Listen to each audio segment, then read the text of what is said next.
So hello everyone. This is another part of vector. This is part number 3. We are going to deal with method of resolution in this particular video. अभी तक हम लोगों ने vectors का resultant सीखा है, कैसे निकाला जाता है। दो वेक्टर्स का अगर रिजल्टेंट होता है, दो वेक्टर्स हैं, उनका रिजल्टेंट कैसे निकालते हैं, that we have learned. Now we are going into the concept where there are many vectors and we have to find resultant of many vectors all together collectively, right? So उसके लिए हम लोग method जो पढ़ते हैं उसका नाम है मेथड ऑफ रेजोल्यूशन. इसको हम लोग मेथड ऑफ कंपोनेंट्स या एनालिटिकल मेथड भी कहते हैं. So this video is all about this particular lecture. I hope you will be understanding it very properly. इसको ठीक से देखिए आप. एंड अगर आपने इस लेक्चर को ठीक से समझा हुआ है तो आपका base not for this particular chapter, for the complete physics will be very strong. So it has a lot of importance. So you all are requested to look very carefully at every detail of the topic which is being served to you. Thank you very much for joining me in this lecture. Let's go into the lecture. So as we know, like this is what we are going to deal, method of resolution. इसको analytical method भी कहेंगे. और क्या purpose है इस method का पढ़ने का? How to find resultant of many vectors. तो एक सिचुएशन में पहले दिखाना चाहूंगा कि जो पीछे हमने कुछ पढ़ा हुआ है उसके बेसिस पे हम बहुत सारे सिचुएशन में वेक्टर का रिजल्टेंट अगर निकालना चाहे तो नहीं निकाल पाएंगे. तो मैं पहले आपके सामने वो सिचुएशन दिखा रहा हूँ और वहां देखें कि लिमिटेशन जो हमने पीछे पढ़ा हुआ है उस कॉन्सेप्ट की क्या लिमिटेशन है जिसके वजह से हमें इस तरीके के इंफॉर्मेशन पे काम करने की जरूरत पड़ रही है. Let's see, this is I have taken a x-axis here and now I take a y-axis like this, something like this. It should look like कि ये horizontal plane में है ऐसे, right? और अब मैं ये कहना चाहूँगा आपको कि suppose कर लो कि आपके पास इस x और ये पॉजिटिव x एक्सिस है, ये नेगेटिव x एक्सिस है, ये पॉजिटिव y एक्सिस है, ये माइनस y एक्सिस है, and this is origin, right? ये एक्सिस हमने दिखा दिया यहाँ पे. अब मैं अगर आपसे बोलूं कि इसमें आप वेक्टर सेलेक्ट कर लीजिए, you select vectors like, suppose कर लो मैं कुछ इस तरीके से वेक्टर ले रहा हूं, मैं something of this sort of, इधर एक वेक्टर लिया, let me choose with something like this. तो अगर मैंने एक वेक्टर लिया कुछ इस तरीके से यहाँ पे जो कि इसी प्लेन में, इस प्लेन में एक्स ओ वाई प्लेन में, एक दूसरा वेक्टर मैं ऐसे चूज कर सकता हूं इधर की तरफ, एक तीसरा वेक्टर मैं ऐसे बना दिया कुछ इस तरीके से, थर्ड, एंड फोर्थ वेक्टर मैंने कुछ ऐसे ले लिया. और ये क्वेश्चन थोड़ा एरो की वजह से, इनके एरोज हमने चेंज करने हैं, हम इनको एरोज लगाने, वरना तो ये वेक्टर नहीं होगा. तो दिस इज, ये ले लिया, बोला दिस इज ए वेक्टर है, दिस इज बी वेक्टर है, राइट? ये सी वेक्टर है एंड ये डी वेक्टर है. Now I say this is 15 degree, yeah, चलो 30 degree. These say 15 degree. This is suppose 30 degree here from 30 degree, right? And now this is okay, this is again like I say 30 degree. And मैंने D का जो mod है ये बोला है, इसका mod जो है वो 20 यूनिट है, 20 यूनिट है. A का जो मॉड है वो 10 यूनिट है, राइट? एंड B का जो मॉड है वो 12 यूनिट है, 12 यूनिट है. और C का जो मॉड है वो सपोज कर लो 13 यूनिट है. नाउ अभी तक जो हम लोगों ने दो वेक्टर का रिजल्टेंट वाला कॉन्सेप्ट पढ़ा है, अगर उस रिजल्टेंट से चलें तो बहुत बुरा फंसेंगे. लाइक ये 30 है, ये इधर 30 डिग्री दिखा रखा है, इधर 30 दिखा रखा है, तो ये 60 हो गया और ये 30 90 डिग्री पे हो गया, दो वेक्टर हो गए.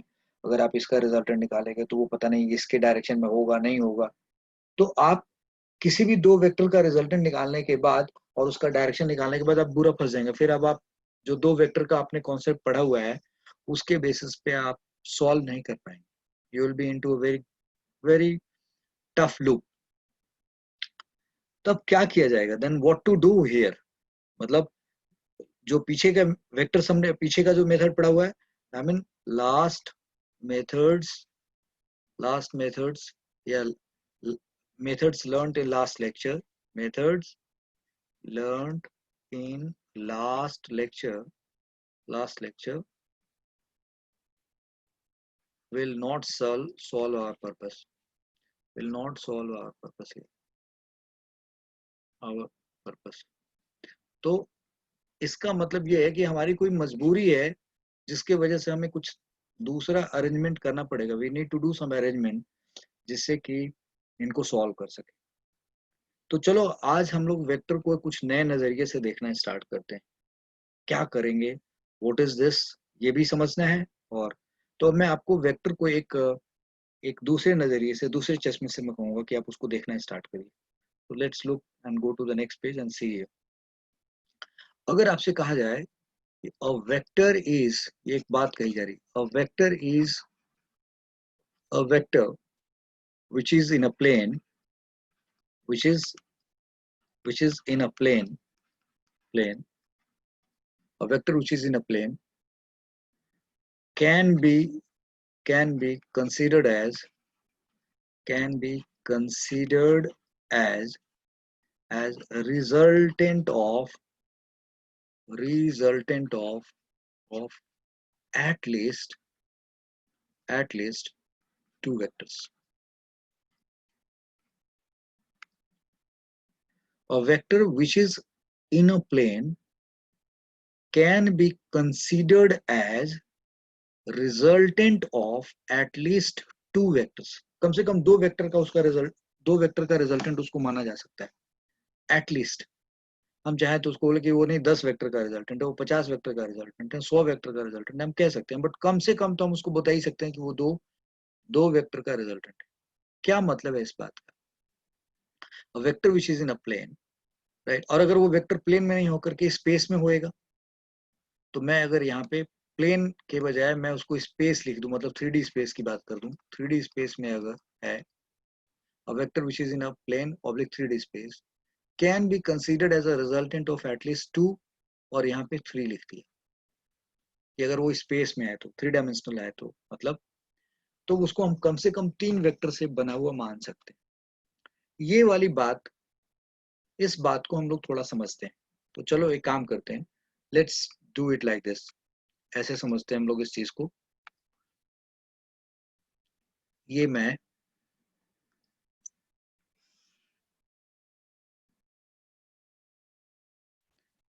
हमने एक्स वाई एक्सिस ले लिया, और इसके बाद इसमें हम लोग वेक्टर बनाना स्टार्ट करते हैं, राइट।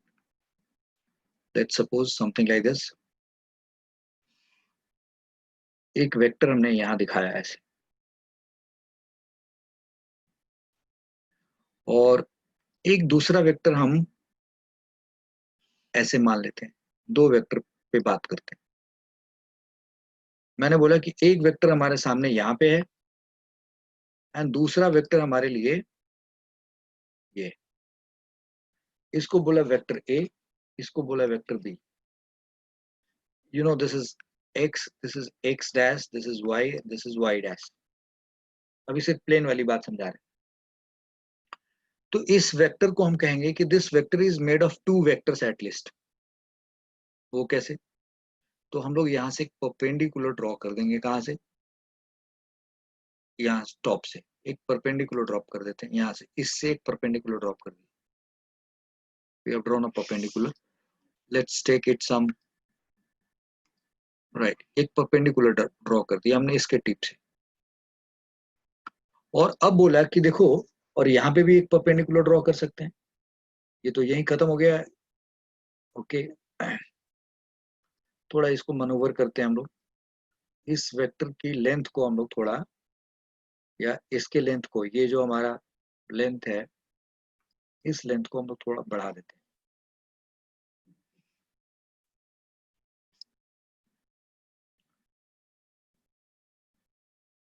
Something like this. ये हमने बढ़ा दी।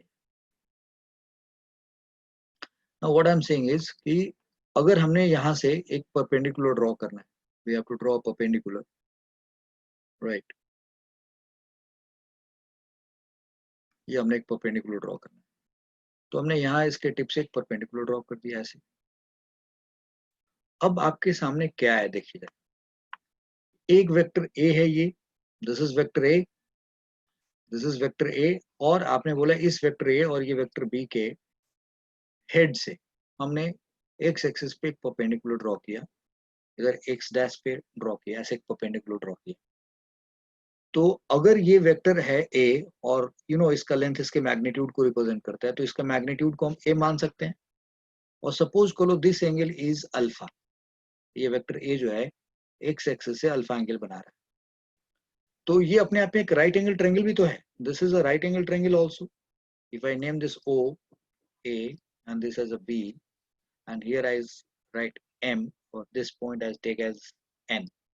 तो O A N ट्रायंगल के अंदर in right triangle O N A right triangle के अंदर O M A right triangle के अंदर अगर ये लेंथ A है तो O M कितना होगा? We all know this is A cos theta, and A M कितना होगा? That is equal to A sin theta. This OM is A cos theta and AM is A sin theta. If this is A, then this is A cos theta and this is A sin theta. इसके बारे में तो आप कुछ ज्यादा बात करनी है, बहुत बार आप मेरे से कम 50-60 बार सुन चुके होंगे आप इसके बारे में। सो इन राइट ट्रायंगल OMA में, राइट ट्रायंगल इस ट्रायंगल में हमने OM निकाल दिया और AM निकाल दी। और हम लोगों ने triangle of addition of vector तो पढ़ा ही है, तो हम ऐसा भी तो कह सकते हैं कि हेलो यहाँ पे OM को एक वेक्टर मान लो, समथिंग लाइक दिस, और AM को भी एक दूसरा वेक्टर मान लो, समथिंग लाइक दिस। बोलो OM वेक्टर और AM वेक्टर का रिजल्टेंट वेक्टर ए होगा कि नहीं होगा? Can we write this OM vector, if I OM vector plus MA vector की अगर बात करें तो ये क्या आएगा? OM vector plus MA vector, ये क्या है? OA वेक्टर आएगा ना। तो ये दिख रहा है ना कि दिस वेक्टर कैन बी, अगर ये 2 डायमेंशनल वेक्टर है तो कम से कम इसको तो ये मान ही सकते हैं कि एटलीस्ट 2 का बना हुआ है, एक ये वाला और एक ये वाला, इन दोनों का रिजल्टेंट है ये। हम इसमें और भी पता नहीं कितने कंपोनेंट ले सकते थे, कैसे ले लेते, कैसे ले लेते, कैसे लेते, पता नहीं कितने कंपोनेंट से भी हम बना सकते थे इसको। You are getting my point? मतलब इस वेक्टर को हम n नंबर ऑफ वेक्टर का रिजल्टेंट भी मान सकते हैं, बट अगर हम एटलीस्ट बात करें तो कम से कम इसको 2 तो हम कंसिडर कर ही सकते हैं, राइट? ऐसे अगर मानेंगे, ओके। और अगर यहाँ की बात करें, इधर देखें, इन राइट ट्रायंगल ONB की बात करें तो आप यहाँ पे ये B है तो इसका मॉड कितना होगा? B। अगर ये अल्फा लिखा, मैंने इस एंगल का भी कुछ नाम दे देते हैं, चलो थीटा रख देते हैं, हमने थीटा रख दिया, तो ये ON हमारा कितना होगा? B cos थीटा होगा, and this BN is how much? B sin theta होगा, नो डाउट अबाउट दिस। अब हम ऐसा कर सकते हैं, वी कैन से दैट कि ये हमारा जो ON है इसको एक वेक्टर से रिप्रेजेंट कर दें, ये वाला साइन लेकर, बोले हेलो इसको भी एक वेक्टर मान लो और इसको भी एक वेक्टर मान लो, ऐसे। तब इधर से देखोगे तो आप क्या लिख सकते हो? कैन यू, पहले तो यहाँ पे ये समझ में आएगा ना कि ON हमारा कितने के बराबर है? How much ON we have here? This ON is, ये ON हमारे पास कितना है? तो this ON is equal to B cos theta है, और यहाँ से देखें तो BN जो है हमारा वो B sin थीटा है। ON is B cos theta, ON is B cos theta, and NB या BN कह लो या NB कह लो, that is B sin theta। तो अगर हम वेक्टर फॉर्म में देखें तो हम इस B वेक्टर को भी कह सकते हैं ना कि this is resultant of ON vector and NB vector. तो can we write this OB vector is equal to ON vector plus NB vector. इतना तो हमने सीखा ही है कि हाँ ये भी कह सकते हैं।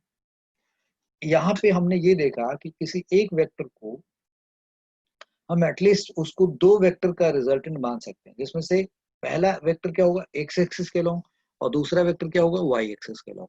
तो ये जो एक्स एक्सिस पे जो वेक्टर है और जो वाई एक्सिस पे वेक्टर है, इन दोनों वेक्टर का जो रिजल्टेंट होएगा वो ये वेक्टर आ जाएगा। बिल्कुल सही बात है, इसमें तो कोई ऐसी बात है नहीं कि आप कहते हैं कि मुझे समझ में नहीं आया ना। अगर हम ये बात समझते हैं तो ये जो OM है, OM वेक्टर जो है, जो कि जिसका मॉड A cos थीटा है, और AM दैट इज जो MA वेक्टर है उसका मॉड A sin थीटा है, तो इसको क्या कहेंगे? this OM can be called as what? There are two way. अगर हम इसका सिर्फ वेक्टर A का मैग्नीट्यूड लेने, that is A, मतलब इस वेक्टर A का मैग्नीट्यूड A है, तो इस A का ये क्या कहलाएगा?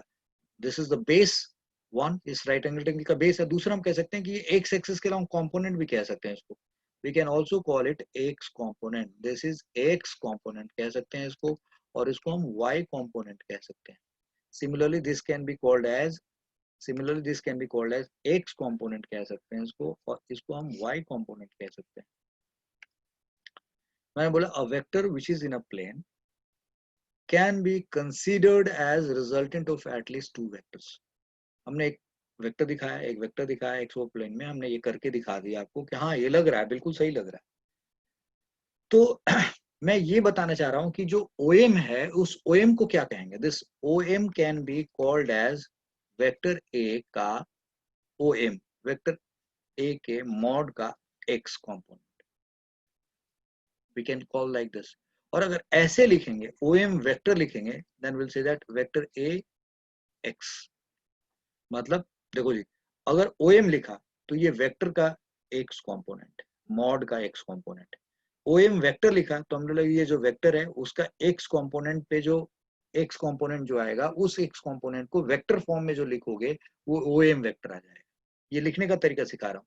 नाउ सिमिलरली दिस MA जो है वो वेक्टर A के मॉड का y कंपोनेंट है. और हम चाहें तो उसको ऐसे भी लिख सकते हैं, this MA vector can be written as vector A का y component. We can also write like this.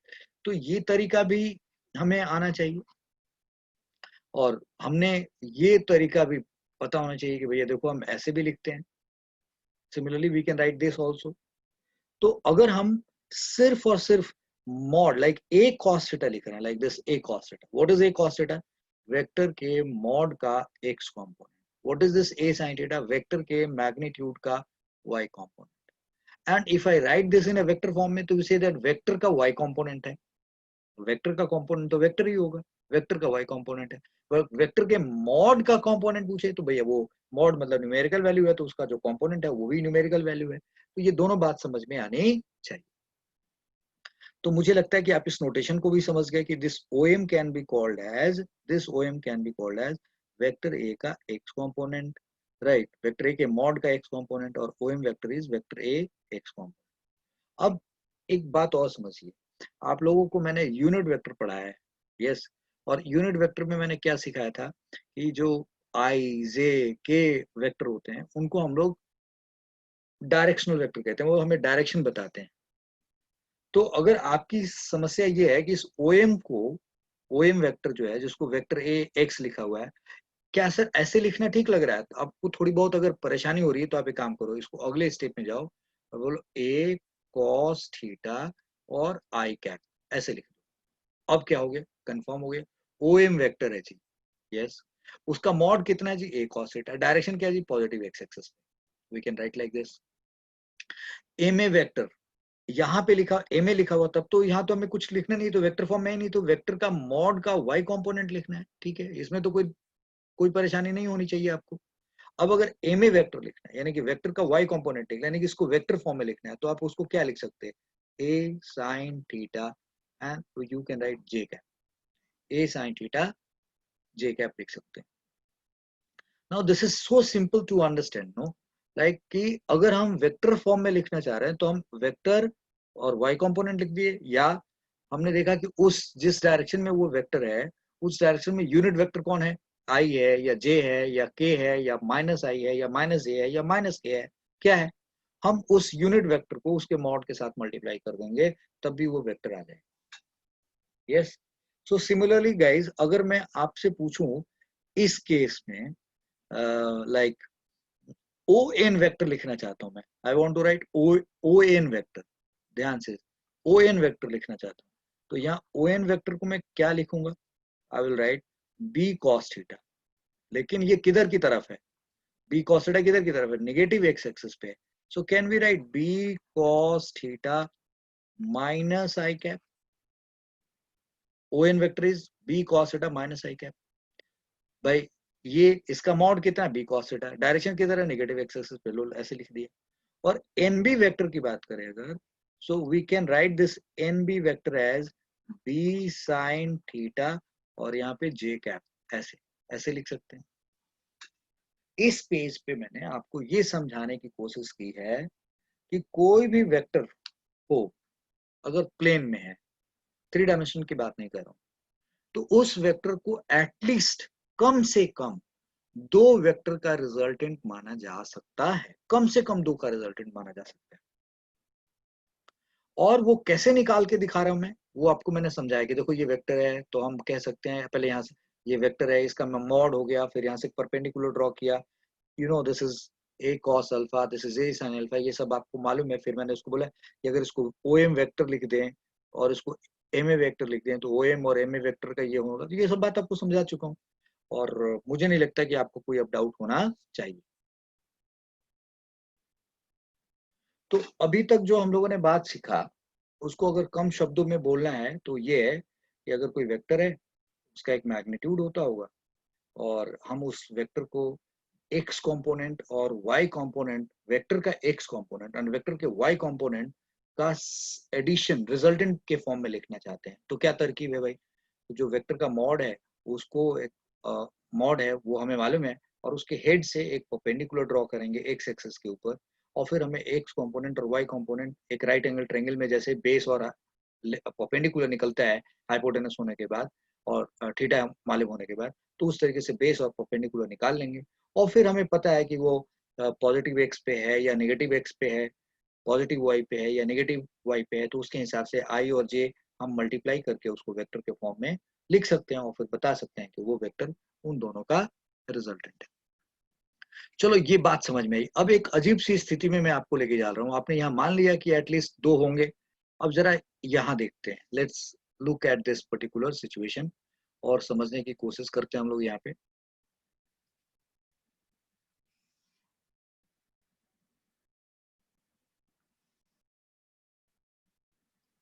ये ले, और अभी हमारे पास जो ये वेक्टर्स हैं, इन वेक्टर्स का हम चाहते हैं कि एक्स कंपोनेंट लिखिए, इन वेक्टर्स का एक्स कंपोनेंट लिखिए और वाई कंपोनेंट लिखिए। क्या लिखिए, एक्स कंपोनेंट लिखिए और वाई कंपोनेंट लिखिए, वेक्टर्स का एक्स कंपोनेंट। उनके मैग्नीट्यूड का भी एक्स कंपोनेंट और वाई कंपोनेंट पूछा जा सकता है आपसे। तो देखिए आप क्या करेंगे यहाँ पे, लेट्स सी। तो पहले आप नामकरण कर लीजिए, इनका कुछ कुछ तो नाम दे दिए। This is A, this you consider B, this you consider C, this you take as a D, this you take as a vector E. And in सब के एंगल को, ऑब्वियसली सबका एंगल चाहिए हमें, बिना एंगल के तो हम लोग वो कंपोनेंट निकाल नहीं पाएंगे, अभी पीछे हमने देखा। तो इनके एंगल्स को अब कोई जरूर, जैसे हमने यहाँ पे पीछे एंगल देखो, इधर एक्स एक्सिस से लिया था, इधर भी एक्स एक्सिस से लिया था, कोई जरूरी तो नहीं कि हर बार एंगल हमें एक्स एक्सिस से ही दे रखा हो, वाई एक्सिस से भी दिया जा सकता है। तो एक काम करते हैं, हम लोग अलग अलग एंगल का पहले नाम लेते हैं। आई say that this is alpha, मैंने इसका नाम दिया अल्फा, ओके। इसका एंगल एक्स से मालूम है, एक्स एक्सिस, ये पता है कि हमें एक्स है और ये एक्स डैश है, दिस इज वाई है और ये वाई डैश है, ये हमें मालूम है, ये अल्फा हो। अगर ये जो ए है उसका एंगल मैं यहां से थीटा लिख देता हूँ, this is theta, Y axis से हमें इसका एंगल दे रखा है, ओके। सी का जो एंगल है वो गामा है, right, this is gamma, okay fine. जो डी है इसके वाले का डेल्टा है, व्हाट इज दिस, डेल्टा लिखा हुआ, ये डेल्टा साइन है, ध्यान रखना ये डेल्टा मैंने बोला, और this is beta, I call it beta. तो theta, alpha, gamma, delta, beta, ये एंगल्स का नाम दे रखा है। इसका एंगल मैंने किसके साथ ले रखा है, एक्स एक्सिस के साथ। चलो मैं एक काम करता हूँ, इसके एंगल को मैं चेंज करता चाहता हूँ कि मैं ये नहीं चाहता कि मैं इधर से दिखाऊं इसमें, जस्ट फॉर राइट, इसको हटा दिया। बोला ये डेल्टा नहीं है, हमने बोला कि डेल्टा जो है वो ये वाला एंगल दे रखा है, मतलब something like this, this is our delta. बोला ये एंगल डेल्टा है, दिस एंगल इज डेल्टा, तो ये डेल्टा दे रखा है। So this angle is called alpha, this is theta, this is gamma, this is delta, this is beta. अब मैं आपको करके दिखा रहा हूं मैं कि देखिए कैसे हम लोग इसको मनूवर कर रहे हैं, कैसे हम लोग इसको कर रहे हैं। अब सबसे पहले हम एक आपसे पूछ रहे हैं वेक्टर्स के मैग्नीट्यूड का कंपोनेंट, वेक्टर्स के मैग्नीट्यूड का कंपोनेंट, तब तो सीधा सीधा हमें न्यूमेरिकल वैल्यूज निकालनी है।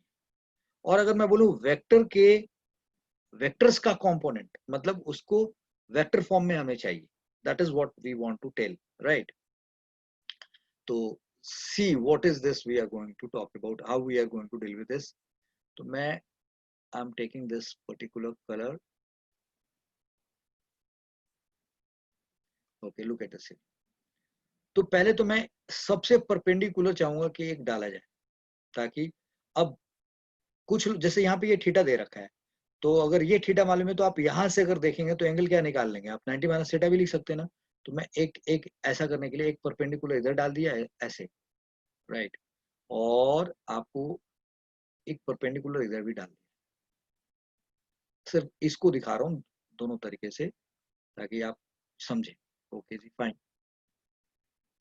अब आप नामकरण मतलब अगर करेंगे तो बहुत लंबा लग जाएगा, तो आप इतनी बात पे पहले समझने की कोशिश करें कि ये जो वेक्टर ए है ये वाई एक्सिस के साथ कितना एंगल बना रहा है, theta. Okay fine, Y axis के साथ एंगल थीटा बना है।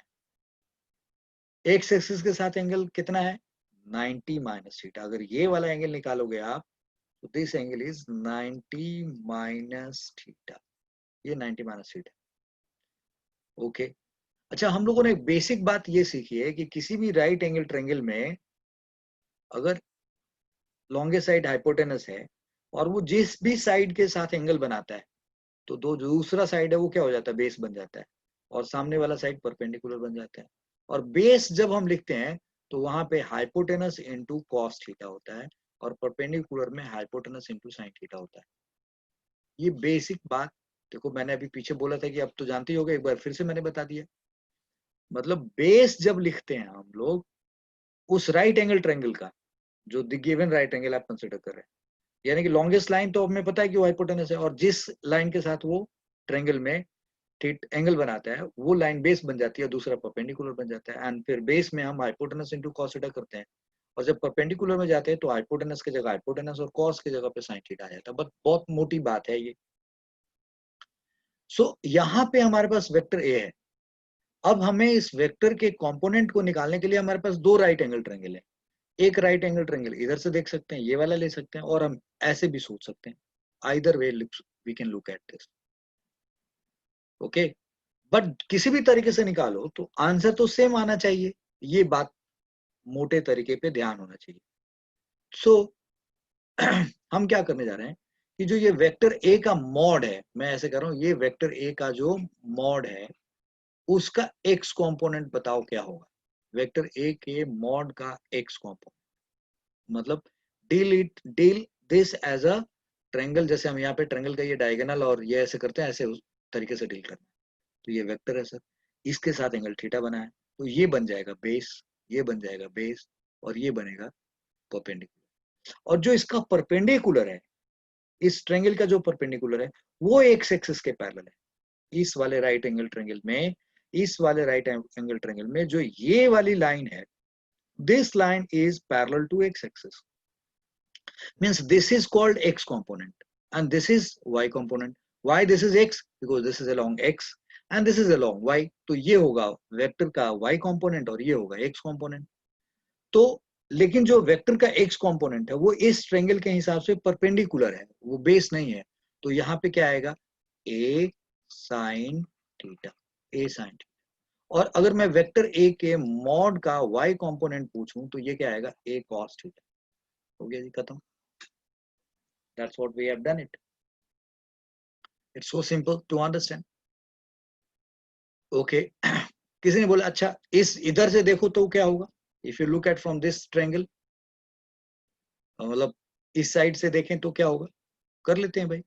फिर दूसरे तरीके से अगर हम देखें यहाँ पे कि अगर हमसे बोलता है वेक्टर ए के मॉड का एक्स कंपोनेंट हो, और इस वाले ट्रायंगल से बोल रहा हूं मैंने, ये वाला जो ट्रायंगल है, तो इस वाले ट्रायंगल में एंगल एक्स एक्सिस से कितना है, 90 माइनस थीटा, 90 माइनस थीटा लिखा हुआ। तो जो x कंपोनेंट होगा वो क्या होगा, ये तो इसका मैग्नीट्यूड a है, तो ये क्या होगा, a cos 90 माइनस थीटा। तो हम लोग लिखेंगे a cos of 90 minus theta. तो अब बताओ cos 90 माइनस थीटा क्या होता है? sin theta. So this is a sin theta आ गया। और अगर हम वेक्टर a के मॉड का y कंपोनेंट की बात करें तो ये क्या आ जाएगा यहाँ पे? तो you will be writing a की जगह a और फिर cos की जगह sin और फिर आप क्या लिखोगे 90 माइनस थीटा इस ट्रायंगल के हिसाब से। और sin 90 माइनस थीटा क्या होता है? cos theta. तो आप उसको बड़ी आसानी से क्या लिख दोगे? a cos theta. देखो जी इस ट्रायंगल से भी लेके चले तो x और y कंपोनेंट की वैल्यू क्या है? सेम है। अब मैं ये रिपीट नहीं करूंगा, right. So this is vector के मॉड का x कंपोनेंट आप इस ट्रायंगल से भी निकाल सकते हैं, इस ट्रायंगल से निकाल सकते हैं। ऐसा काम तो आप हर वेक्टर के साथ कर सकते हैं भाई, इधर भी परपेंडिकुलर डाल करके इधर भी डाल दे। तो क्या जरूरी है, जब आंसर सेम ही आना है तो क्या जरूरत पड़ी है दो दो बार करने के लिए? कोई फायदा नहीं है उसका। तो सबसे सिंपल तरीका क्या होगा? सबसे सिंपल तरीका है जिधर से छोटा एंगल दिख रहा है उधर चले जाओ, यानी कि उधर की तरफ परपेंडिकुलर डाल माने वो वाला एंगल जो छोटा दे रखा है उसको ध्यान में रखते हुए एक राइट एंगल ट्रायंगल बना लो और फट से आंसर निकालो, वो ज्यादा आसान होगा। तो मैंने यहाँ देखा ये एंगल थीटा दे रखा है तो मैंने इसके हिसाब से ये लिख दिया। Okay fine. अब अगर मेरा दिल करे कि इस वेक्टर ए का एक्स कंपोनेंट और वाई कंपोनेंट वेक्टर फॉर्म में चाहिए तो मैं इसको क्या लिखूंगा? I will say that vector A का X component is now a sin theta i cap और वेक्टर a का y component is a cos theta j cap. I will write like this. हो गया जी, ये वेक्टर का कहानी हो गया। ये पार्ट मैंने आपको समझा दिया अच्छे तरीके से, right. This I have made you understood this. ये कनेक्टेड है, ये मैंने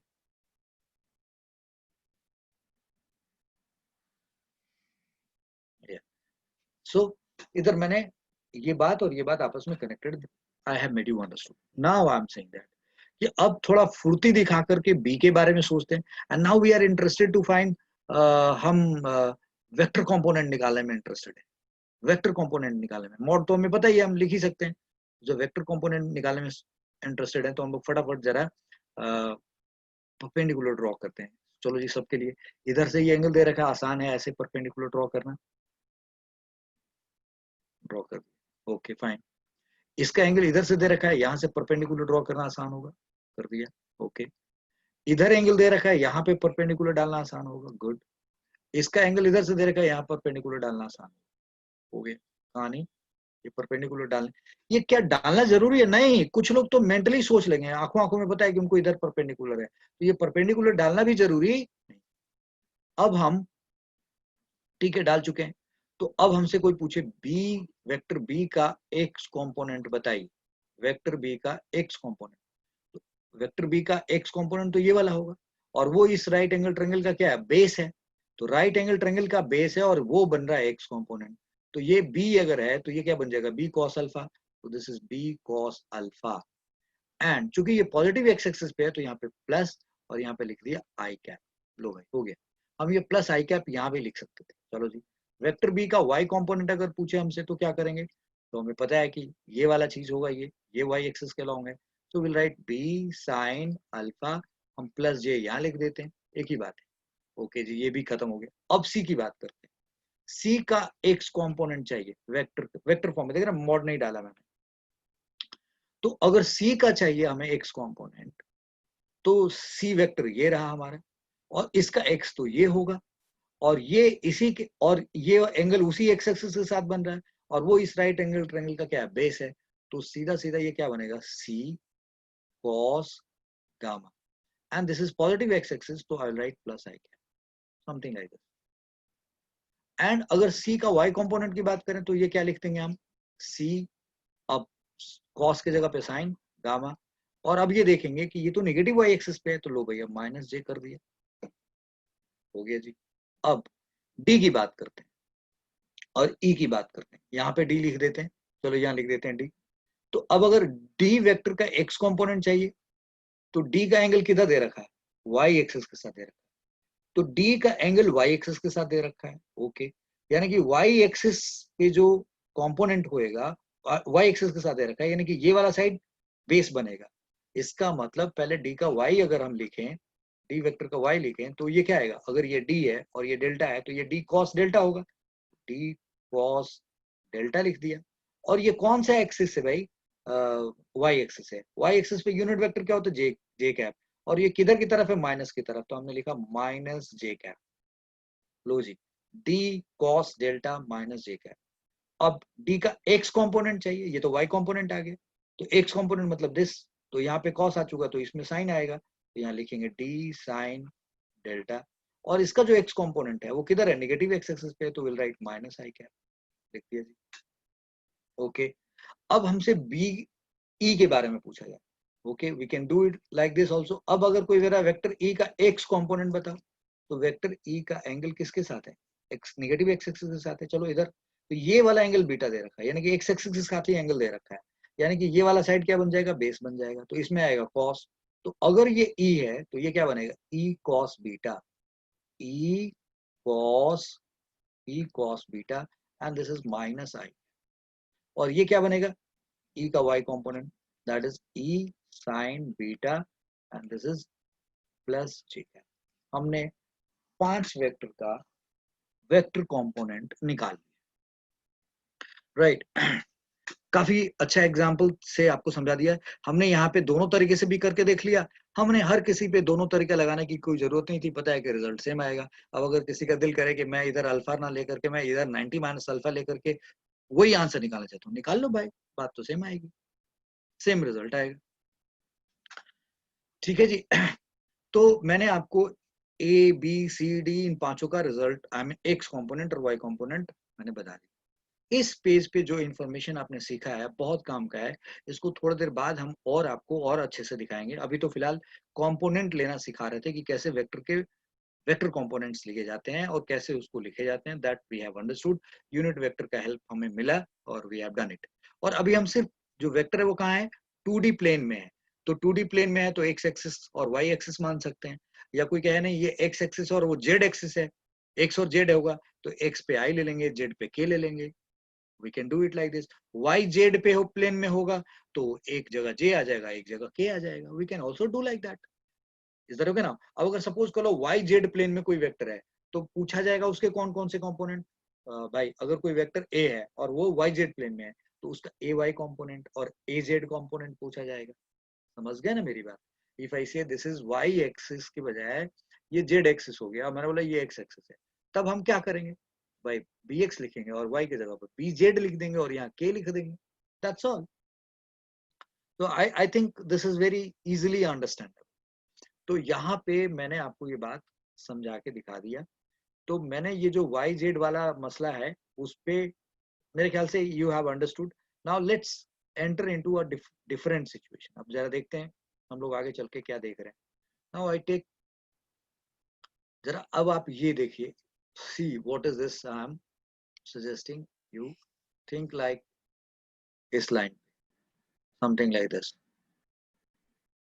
okay, and now you can think of one vector like this.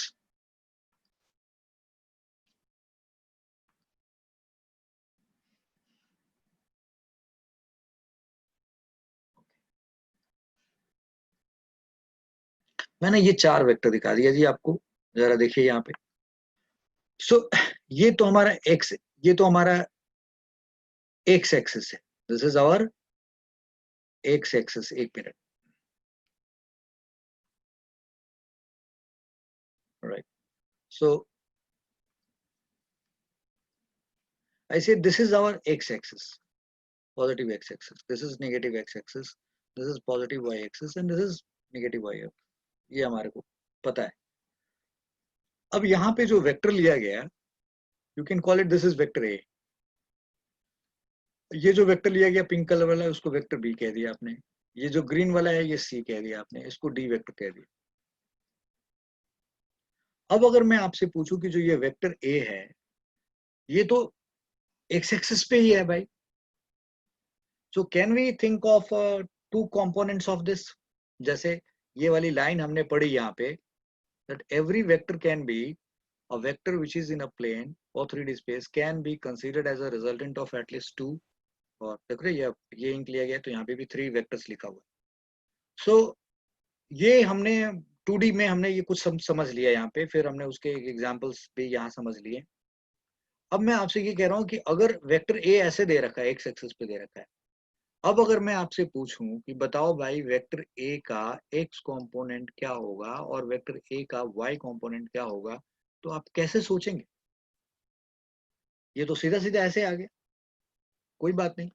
तो हम जो सीखे हैं यहाँ पे इसी कॉन्सेप्ट को अप्लाई कर देते हैं, जो सीखा हमने इसी कॉन्सेप्ट को अप्लाई करते हैं। देखिए क्या आता है, मैं कहूंगा ये वेक्टर ए एक्स एक्सिस के साथ है, इसका एंगल एक्स एक्सिस से कितना है? मैंने बोला वहां क्या सीखा था कि जिसके साथ एंगल दे रखा हो, तो कहोगे एंगल इधर से दे रखा तो दूसरा एंगल भी निकाल सकता है, तो मैंने वहां बोला छोटा वाला एंगल ले लो, जिस एक्सिस के साथ छोटा एंगल दे रखा उधर, वैसे सोचो। तो आप बताओ ये जो वेक्टर ए है ये एक्स एक्सिस के साथ 0 बना रहा है और वाई एक्सिस के साथ 90 डिग्री बना रहा है, तो इन दोनों में से 0 डिग्री और 90 डिग्री में से छोटा एंगल कौन है? 0 डिग्री है।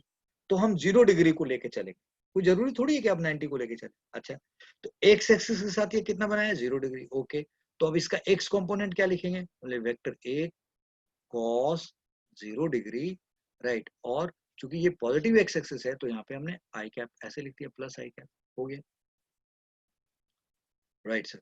तो फिर अब दूसरा कैसे लिखते हैं भाई? तो हम वहां करते क्या है, ए लिख देते हैं, फिर कॉस की जगह साइन लिखते हैं और फिर सेम एंगल लिख देते हैं। और अब सर क्या लिखें, प्लस जे कैप लिखे या माइनस जे कैप? हमें तो पता नहीं है कि इसके साथ क्या होगा, चूंकि ये टेढ़ा होता है तो अब ना बोलते कि इधर एक्स कंपोनेंट है या वाई कंपोनेंट है। बेटा अब तुम थोड़ी देर के लिए ऐसे समझ लो कि तुमने प्लस लिख दिया या माइनस लिख दिया, जे कैप कुछ भी लिखोगे ये आपस में मल्टीप्लाई, साइन जीरो की वैल्यू क्या होती है? 0। तो ये तो 0 मल्टीप्लाई होगा तो फाइनली क्या हो जाएगा? 0। तुम प्लस लिख दो या माइनस लिख दो, आना तो 0 ही है। इसलिए आइदर यू राइट प्लस और माइनस, कोई फर्क नहीं पड़ता, तो ये फाइनली क्या हो गया? 0 हो गया। समझा दिया मैंने आपको। और cos 0 की वैल्यू क्या होती है? 1। तो you can write this is A I cap plus, लो जी लिख दिया आपने। ओके, तो यहां भी हमने हमने क्या बोला, ये जो वेक्टर है वो दो वेक्टर का बना हुआ है, एक ए आई कैप का और दूसरा वेक्टर 0 है जी। उन दो वेक्टर का किसी भी वेक्टर को 0 वेक्टर से सम करोगे, किसी भी वेक्टर को 0 वेक्टर के साथ ऐड करोगे तो क्या आएगा? वही वाला वेक्टर आ जाएगा। तो हम ऐसे लिख सकते हैं, यानी कि जो हमने बात पढ़ी है उसकी लाज रख ली और हम इसको ऐसे रिप्रेजेंट कर सकते हैं, यानी कि उस बात में कोई डाउट नहीं होना चाहिए। ओके, लिख दिया हमने। अगर हम ऐसा कर सकते हैं तब तो फिर हम बी के लिए भी कर सकते हैं, बड़ी सिंपल सी बात है। अब जरा बी के बारे में देखते हैं। तो हमने बोला बी का एक्स कंपोनेंट और बी का वाई कंपोनेंट बताना जी भाई, this and this we need to know. Okay fine, हमें ये पता करना। अब वेक्टर बी वाई एक्सिस के साथ कितना एंगल बना रही है? 0। और एक्स एक्सिस के साथ कितना बना रही है? 90 डिग्री। दोनों में से छोटा एंगल कौन है भैया? 0 डिग्री वाला। ओके, तो एक्स के साथ माने वाई के साथ ही 0 बना रही है, तो जिसके साथ बनता है उधर, जिसके साथ एंगल हो रहा था उधर वाला कंपोनेंट क्या होता है? कॉस होता है। तो वेक्टर बी का वाई कंपोनेंट अगर पूछा जाए, वेक्टर बी का जो वाई कंपोनेंट होगा वो क्या होगा? वेक्टर बी का वाई कंपोनेंट क्या होगा? बी फिर कॉस ऑफ 0 डिग्री, और क्या है ये? पॉजिटिव वाई एक्सिस है, हाँ, तो प्लस जे कैप ऐसे लिख दिए, चलेगा। और अब एक्स पे लिखना है तो क्या लिखेंगे? B sine 0। और फिर अब तुम कहोगे इधर लिखें या इधर लिखे, प्लस लिखें या माइनस लिखे? प्लस लिखे या माइनस लिखे? अरे भैया ये तो 0 ही होना है, तो हमने इसको ऐसे भी कर दिया। तो किसी को दिल में बात आई कि सर अगर हम साइन 90 डिग्री का एंगल लेके लिखना चाहते हैं तब क्या होगा? सपोज कर लो किसी के मन में ये बात आई, तो वो इसमें समझ ले या इसमें समझ ले, बात जैसे भी समझ ले। चलो मैं बी में ही करके दिखाता हूँ। तुमने कहा कि मैंने इसका एंगल वाई एक्सिस के साथ 0 था, तो जिधर जिधर जिस एक्सिस के साथ होता है उधर वाले कंपोनेंट में कॉस आता है और दूसरे वाले में ऑटोमेटिकली साइन आ जाता है, और सेम एंगल हम लोग लिखते हैं, यही सीखा है हमने। अब मैं कहता हूं कि इस वेक्टर बी को तुम मानो कि एक्स एक्सिस के साथ 90 डिग्री है, तो बी का एक्स कंपोनेंट जब लिखने जाओगे तुम, उस केस में इसके साथ माना तुमने, इधर वाले के साथ या इधर वाले के साथ, जैसे भी मान लो, तो तुम बोलो कि मैं अब 90 डिग्री तो इसके साथ 90 डिग्री बना रहा, तो बी का एक्स कंपोनेंट को लिखूंगा बी कॉस ऑफ 90 डिग्री ऐसे लिखूंगा। और इधर है तो हमने प्लस आई कैप कर दिया, चलो फाइन। कॉस 90 की वैल्यू क्या होती है? पहले पहले लिख लेते हैं। और फिर बी का वाई कंपोनेंट बोला तो क्या लिखेंगे? अब लिखेंगे बी साइन 90 डिग्री, और भाई कॉस में इधर आ गया, साइन 90 डिग्री इधर लिखेंगे, प्लस जे कैप लिख देंगे। अब देखिए कॉस 90 0 होता है, ये तो 0 हो गया, और साइन 91 होता है, ये क्या है? बीजे आया। यहाँ पे ये क्या है? बीजे कैप आया, और ये 0 हो गया। यानी कि आप 90 लेके भी करते हैं तो कोई फर्क नहीं पड़ता, बट क्यों अपने आप को तंग करना? समझने के लिए आप समझ ही गए। तो हम ऐसे भी 90 पे भी कर सकते हैं, बट एनीवे जो छोटा वाला एंगल लेके चलना ज्यादा समझदारी हो, तो मैंने बता दिया। रिजल्ट के सेहत पे कोई फर्क नहीं पड़ता, ये भी सीख लिया और ये भी सीख लिया हमने। अब हमसे सी के बारे में बात करें। कोई भाई बताओ सी का एक्स कंपोनेंट क्या होगा? चलो भाई करते हैं, सी का एक्स कंपोनेंट भी कर देते हैं, कोई बड़ी बात नहीं है।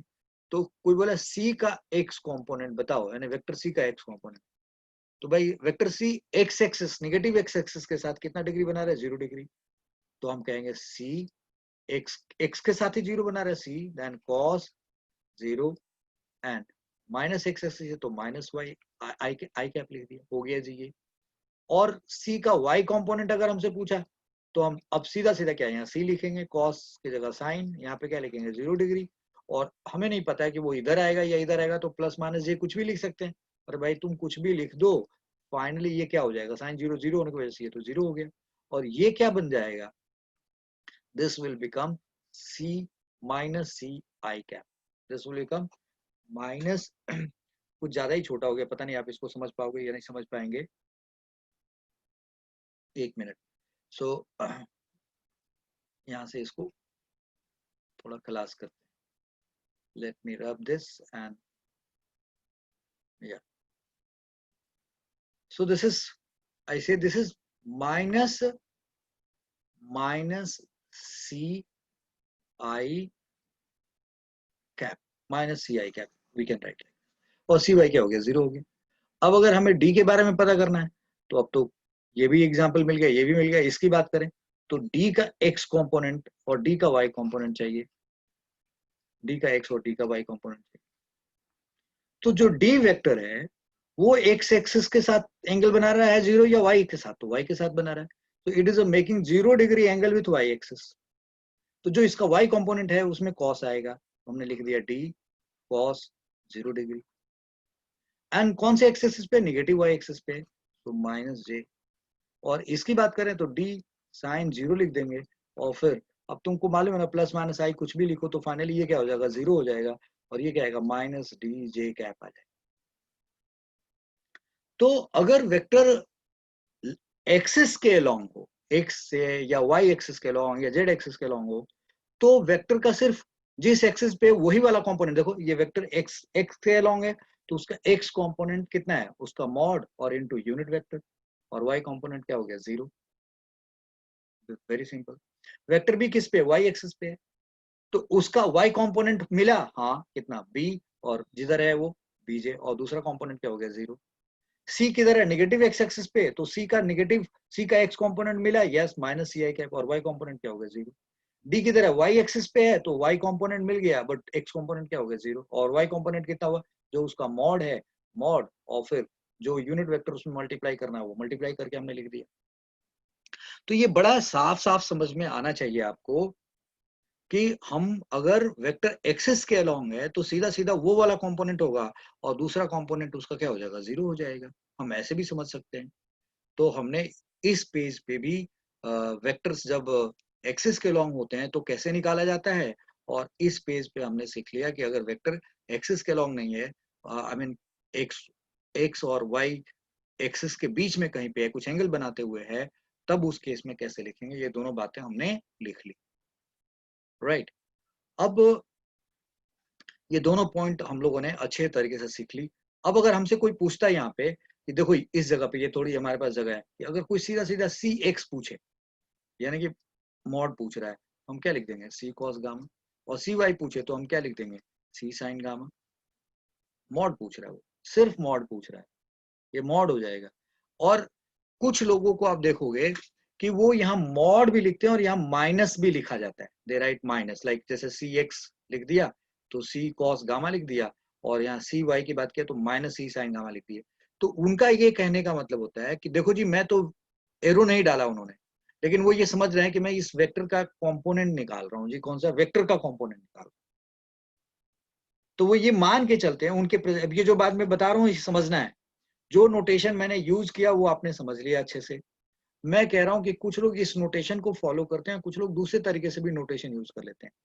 कुछ लोग यहाँ पे जैसे सी cos gamma plus I cap मैंने लिख दिया है, कुछ लोग सी एक्स लिखाएंगे, जैसे मैंने सिखाया सी एक्स लिखना होगा, तो सीधा सीधा आपको यहाँ पे आई कैप की भी जरूरत नहीं है, सीधा सीधा मॉड डाल दीजिए, और सी वाई है तो उसका भी मॉड डालिए, नेगेटिव और पॉजिटिव दिखाने की कोई जरूरत नहीं।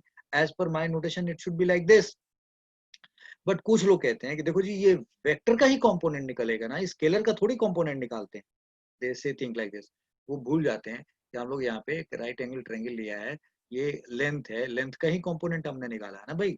तो ऐसा थोड़ी है कि ये बात सही है कि स्केलर का कंपोनेंट नहीं निकलता है, ये बात बिल्कुल सही है, लेकिन यहाँ पे लेंथ का कंपोनेंट नहीं निकला है, ये डिस्प्लेसमेंट वेक्टर का कंपोनेंट। कंपोनेंट ऑलवेज वेक्टर का ही होता है, स्केलर का कंपोनेंट नहीं होता है, ये बात बिल्कुल सही है। तो उनका कहना है कि अगर ये वेक्टर है तभी तो हम इसका कंपोनेंट निकाल रहे हैं, तो हमको जरूरी है कि हम इस पे दिखाएं। तो ये एक्चुअली हुआ क्या कि स्टार्टिंग में ना इसको लोग पहले बुक्स में इसको थोड़ा बोल्ड करके लिखते थे, सी एक्स बोल्ड लिख देते थे, तो एरो लगाने की जरूरत नहीं थी। बट बाद में धीरे धीरे कुछ ऑथर्स ने उसको बोल्ड हटा दिया और रेगुलर यूज करने लगे, और उसके साथ भी प्लस माइनस साइन दिखाने लगे।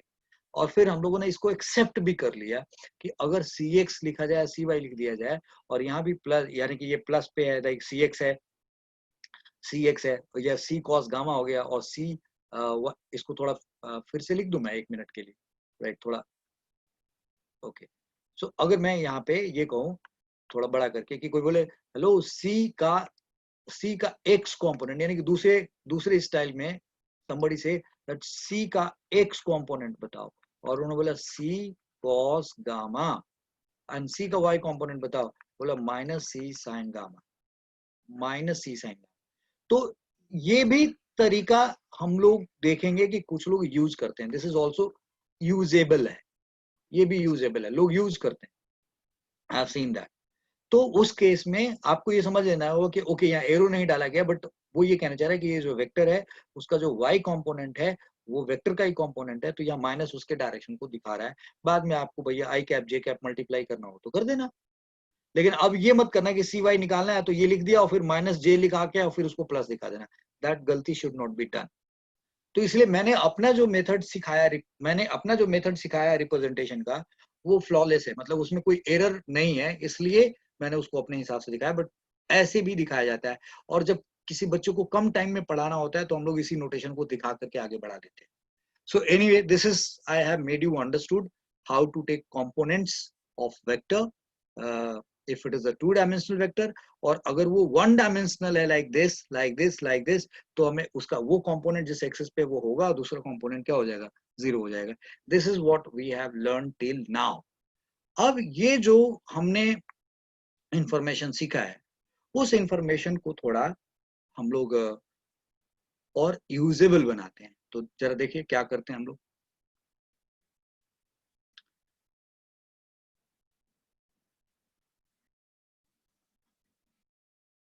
इसके ऊपर ये 4 वेक्टर ले लिया हमने, और अब आपसे बोला गया अब कि भाई if this is vector A, this is vector B, this is vector C, and this is vector D, and this is 30 degree, right, and this is 45 degree, and this is 60 degree, right। ऐसे chance की बात है कि सारे angle x axis के साथ दिए हुए हैं।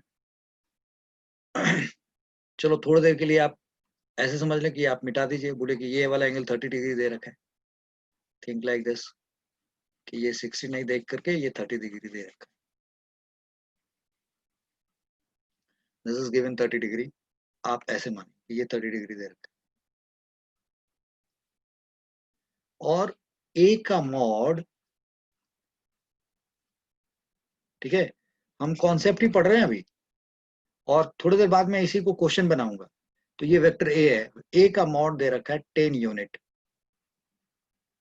10 यूनिट। बी का मॉड दे रखा है 10√2 यूनिट, और सी का जो मॉड है वो है 5 यूनिट,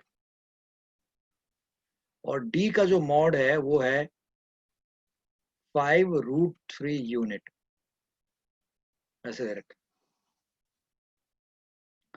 अब मैं आपसे पूछ रहा हूँ फाइंड फाइंड, आपको ये फाइंड करना है vector ax, vector bx, vector cx and vector dx।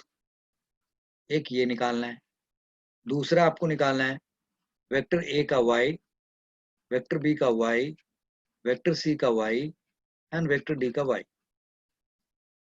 ये बोला निकालें।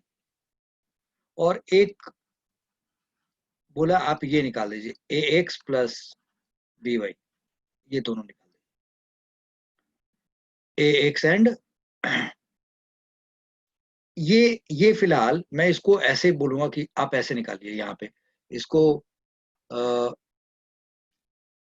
पहले ये एरो हटा दिया, मैंने बोला ax प्लस by, जो नोटेशन मैंने सिखाया उसके हिसाब से निकालिए ax एंड by।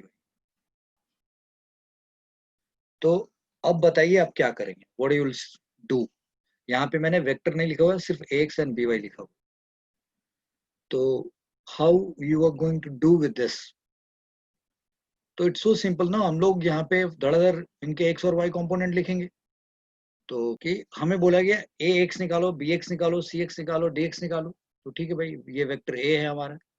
तो आप जरा गौर करें कि मैंने सबके x कंपोनेंट को ये वाला कलर यूज किया। I have use this particular to find x component, और ये वाला जो कलर है ना, ये this right, this colour I have use for y component. तो मैं जो कलर यूज किया हुआ है this is I have use for x, तो मैं एक काम करता हूँ, इसी कलर को यूज करते हुए ये कह रहा हूँ कि वेक्टर a का x कंपोनेंट कितना होगा। वेक्टर a का x component this is 10, so this is 10 cos 30, cos 30 is root 3 by 2 and that is I cap, so this comes out 5 root 3 I cap. This is vector a का x component. Okay, now vector b कहाँ है हमारे पास, ये vector b, इसका x component क्या होगा, ये होगा। so vector b का x component की बात करें तो ये क्या आएगा, so this is 10 root 2 and then cos 45, so that is 1 by root 2 and that is I cap, so this will come out now 10 I cap. This is how it is there. Okay, vector C कहाँ है, यहाँ पे, तो इसका तो x component होगा ही नहीं, तो इट्स x कंपोनेंट इज 0। और d ये रखा है, तो d का x कंपोनेंट की बात करें तो वो क्या होगा, तो दिस d का x component is, this d is how much, 5 root 3, तो ये 5 रूट 3 है। दिस एंगल इज 30 डिग्री यहाँ पे, तो इधर हम लेके आएंगे तो यहाँ पे क्या आएगा, y कंपोनेंट जो आएगा उसमें cos आएगा और साइन वाले में 30 डिग्री, साइन 30 डिग्री आएगा। तो this is 5 root 3 into sine 30 degree, sine 30 degree, और उसके साथ क्या लिखेंगे, प्लस जे कैप लिखेंगे। ये सॉल्व होकर के क्या आएगा जी, 1/2 हो गया, यानी कि 5 रूट 3 बाई 2 जे कैप। ये हमारा डी का और सॉरी, ये तो गलत कर दिया हमने, जे कैप ये वाला कंपोनेंट है वो, दिस इज दिस वन जिसकी हम बात करें एक्स कंपोनेंट, इसका वाई एक्स कंपोनेंट ये दिखा रखा हमने। तो ये जे कैप ना होकर के ये क्या होना चाहिए, आई कैप, और कैसा, minus I cap. So this is minus and this is I cap, ये हमने लिख दिया।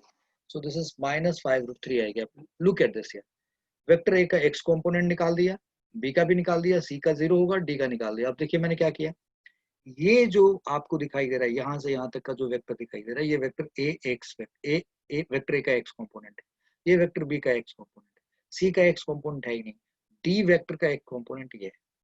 तो ये जो तीन दिखाई दे रहे हैं आपको, ये कौन है, वेक्टर ए एक्स है, ये कौन है, वेक्टर बी एक्स है, ये कौन है, वेक्टर सी एक्स है। Okay fine, sorry D x है, ये डी एक्स है, this is D x, vector D का एक्स कंपोनेंट, और सी का तो है ही नहीं जी, दैट्स ओके फाइन। अब हम जिस कलर से हमने यूज किया है y कंपोनेंट, जरा वहां दिखाते हैं आपको। तो अगर आप वेक्टर a के y कंपोनेंट की बात करिए, वेक्टर a का y कंपोनेंट ये दिखा रखा आपने ऐसे, और इसी चीज को आपने यहाँ भी दिखा रखा है सेम, जो आप ये निकल के आए, ये उठा के आपने यहाँ दिखा रखा है। So how much it is going to be there, so this is 10 and sin 30, that is 1/2, or then this is j cap, so this is going to be 5 j cap. okay, ये 5 j हो गया। अब a का तो y component आ गया, अब अगर b के y कंपोनेंट की बात करें तो वो कितना होगा जी, सो b का y कंपोनेंट देखो, ये b है, ये y कंपोनेंट आएगा। इसी वेक्टर को, ये जो वेक्टर दिख रहा है आपको, इस वेक्टर को हम इधर भी ड्रॉ कर सकते हैं, यहाँ से उठा के, जैसे यहाँ था उसको यहाँ डाल दिया, तो हम b के y कंपोनेंट को हम यहाँ भी दिखा सकते हैं, अभी दिखाएंगे, थोड़ी देर में दिखा देंगे। फिलहाल इसके y कंपोनेंट की बात करें तो क्या है, b का अमाउंट कितना 10√2, ये sin 45 आएगा, यानी कि आप जैसे यहाँ पे निकाला 10√2 1/√2, आई कैप की जगह यहाँ क्या होगा माइनस जे कैप होगा, तो this will be minus 10 J cap. It's so simple, you have understood. Now c का y कंपोनेंट की बात करें. c अब ये खुद ही y एक्सिस पे है, तो इसका y कंपोनेंट होगा, ये खुद itself is a c vector, और ये y पे है तो ये कितना आएगा -5j आएगा. और d का y कंपोनेंट की बात करें तो भाई ये d वेक्टर है, इसका y कंपोनेंट ये है, ये वाला चीज मैंने यहाँ भी दिखा रखा है आपको, ये मोटे वेक्टर से. तो ये जो d का y कंपोनेंट है ये कितना है, d है 5√3, सो 5√3 इंटू cos 30, तो दैट इज 5√3 इंटू cos 30 मतलब √3/2, and now this is plus j cap. तो ये सॉल्व होकर के क्या है जी 15/2 j कैप. तो ये आ गया dy वेक्टर. अब बच्चों जरा गौर से देखना कि सारे वेक्टर्स जो थे, ये ग्रीन कलर के जो वेक्टर्स थे ओरिजिनली a b c and d, this are the green colour vectors, right. मैंने कहा कि ये सारे वेक्टर्स के दो कंपोनेंट निकले. वेक्टर ए का एक ये ऑरेंज वाला निकला और एक y कंपोनेंट ये निकल गया. b का एक ये ऑरेंज वाला निकला, ये एक y कंपोनेंट निकल गया. c का x कंपोनेंट है नहीं, c का y कंपोनेंट है. d का x कंपोनेंट ये रहा, d का y कंपोनेंट यहाँ आ गया. मैं c के y कंपोनेंट को और b के y कंपोनेंट को अगर मैं यहाँ दिखाऊं, तो अगर इसी लाइन पे दिखाऊंगा तो ये कवर हो जाएगा ना, मतलब ये छुप जाएगा. तो एक काम करते हैं, थोड़ा साइड में दिखा देते हैं, मतलब मेरे ख्याल से आप इस बात को समझ जाएंगे कि मैं क्या कहना चाह रहा हूँ. तो थोड़ा सा आप कोऑपरेट करिएगा, मतलब थोड़ी मेरी बात को समझने में. तो एक वेक्टर तो हमने यहाँ से दिखाया कुछ इस तरीके से, ओ एक राइट, दिस इज दिस, ये हो गया हमारा सी वेक्टर. ये देखो सी वेक्टर की जगह पे हमने ये दिखा दिया. और दूसरा जो बी का एक आया वेक्टर, उसको अगर हम लेना चाहें, उसको भी दिखाना चाहें, तो विल से दैट कि ओके ये बी का वाई कंपोनेंट हमने यहाँ से, तो बी का वाई कंपोनेंट हमने ये देखो ये दिखा दिया, यहाँ भी हमने दो को दिखा दिया. तो अब ये दो वेक्टर हो गए एक तरीके से. सी का ओरिजिनल जो वेक्टर था वो दिखना बंद हो गया हमने, यानी कि ये जो छोटा वाला पार्ट है यही सी वेक्टर है और यही सी का वाई कंपोनेंट है और ये डी का वाई कंपोनेंट है. अब जरा गौर से देखिए इस पूरे सिलसिले में, इस सारे वेक्टर्स का एक्स कंपोनेंट ऑरेंज ऐसे दिखा रखे हैं और सारे वेक्टर के वाई कंपोनेंट ये थोड़ा मतलब विटिस ग्रीन जो है ऐसे हमने दिखा रखा है. अब बड़ा सिंपल सी बात यह है कि अगर हमसे किसी ने पूछा कि आप ये बताओ, इनको बताओ, तो आप क्या करने जाओगे, what you are going to do here.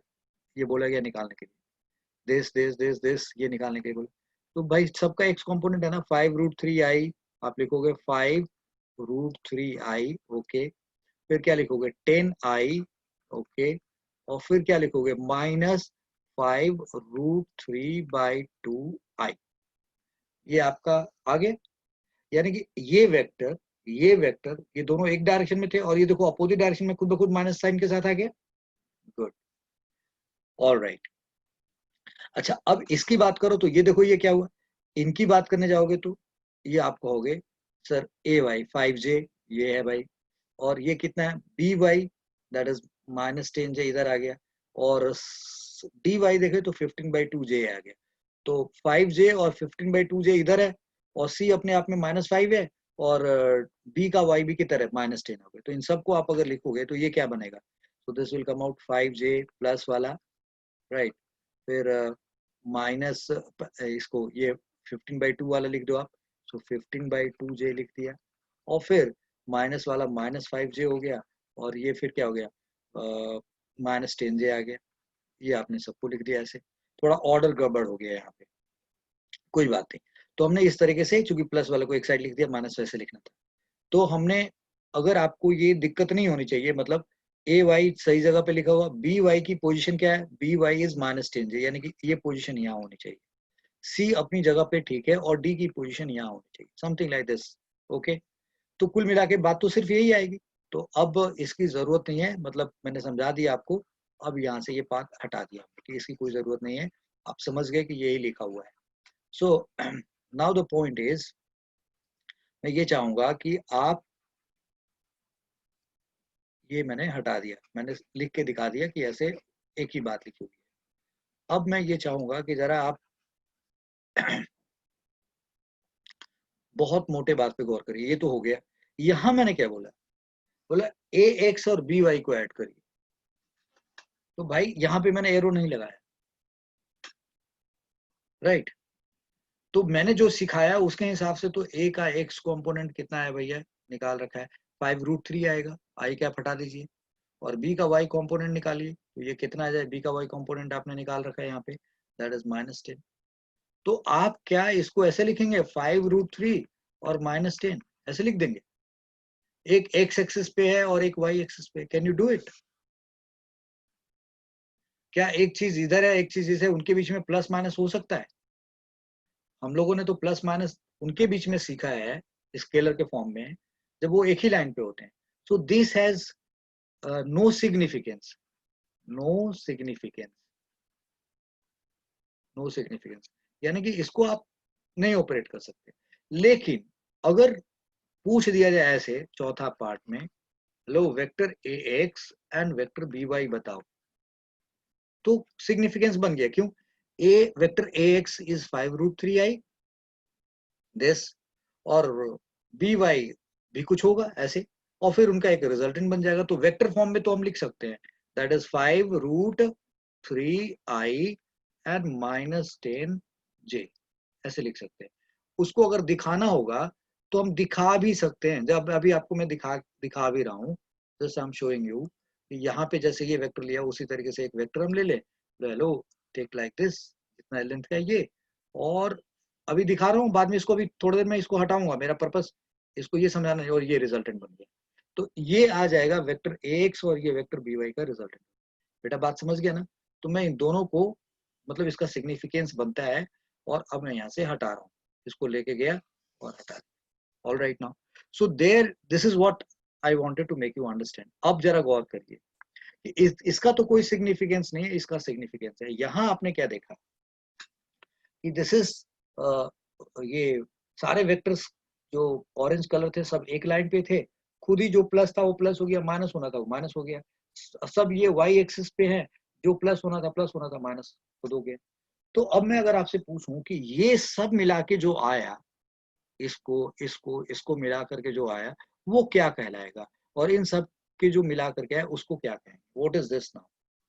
तो इसको हम कहेंगे, जरा गौर से देखिए, इसको हम लोग कहेंगे, ये जो सीखा हमने यहाँ पे कि भाई this is like A X plus B X plus C X and plus D X जो आपने निकाला, and whatever has come, क्या what has come, look 5√3i, और देख रहे हो 5√3 यहाँ और एक 5√3/2 है, तो ये इसमें से माइनस होकर के क्या बचेगा, 5√3/2 बचेगा। तो यानी कि ये रिजल्ट आया आपके पास 10 + 5√3/2 and whole under bracket I cap, एक साथ।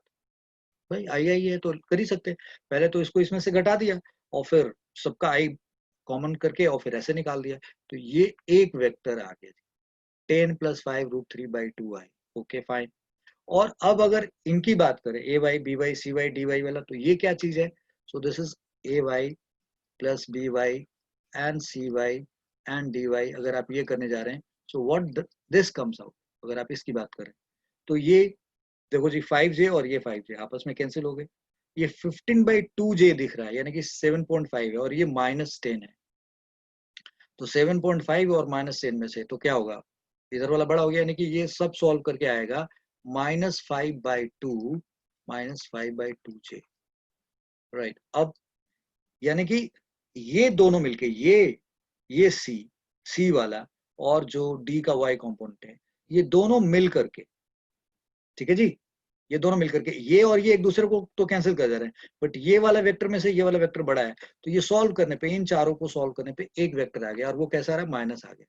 अब मैं अगर बोलूं कि इसको कह देंगे, इसको हम कुछ नाम देंगे अभी थोड़ा देर में, अब मैं बोलूं इन सबको और इन सबको एक कर जो आपने निकाला, ये जो निकाला और ये जो निकाला, आपको नहीं लगता कि ये जो निकल के आया 1 2 3 4 इन चारों का रिजल्टेंट है, ये चारों का रिजल्टेंट है, और ये भी उन चारों का रिजल्टेंट है।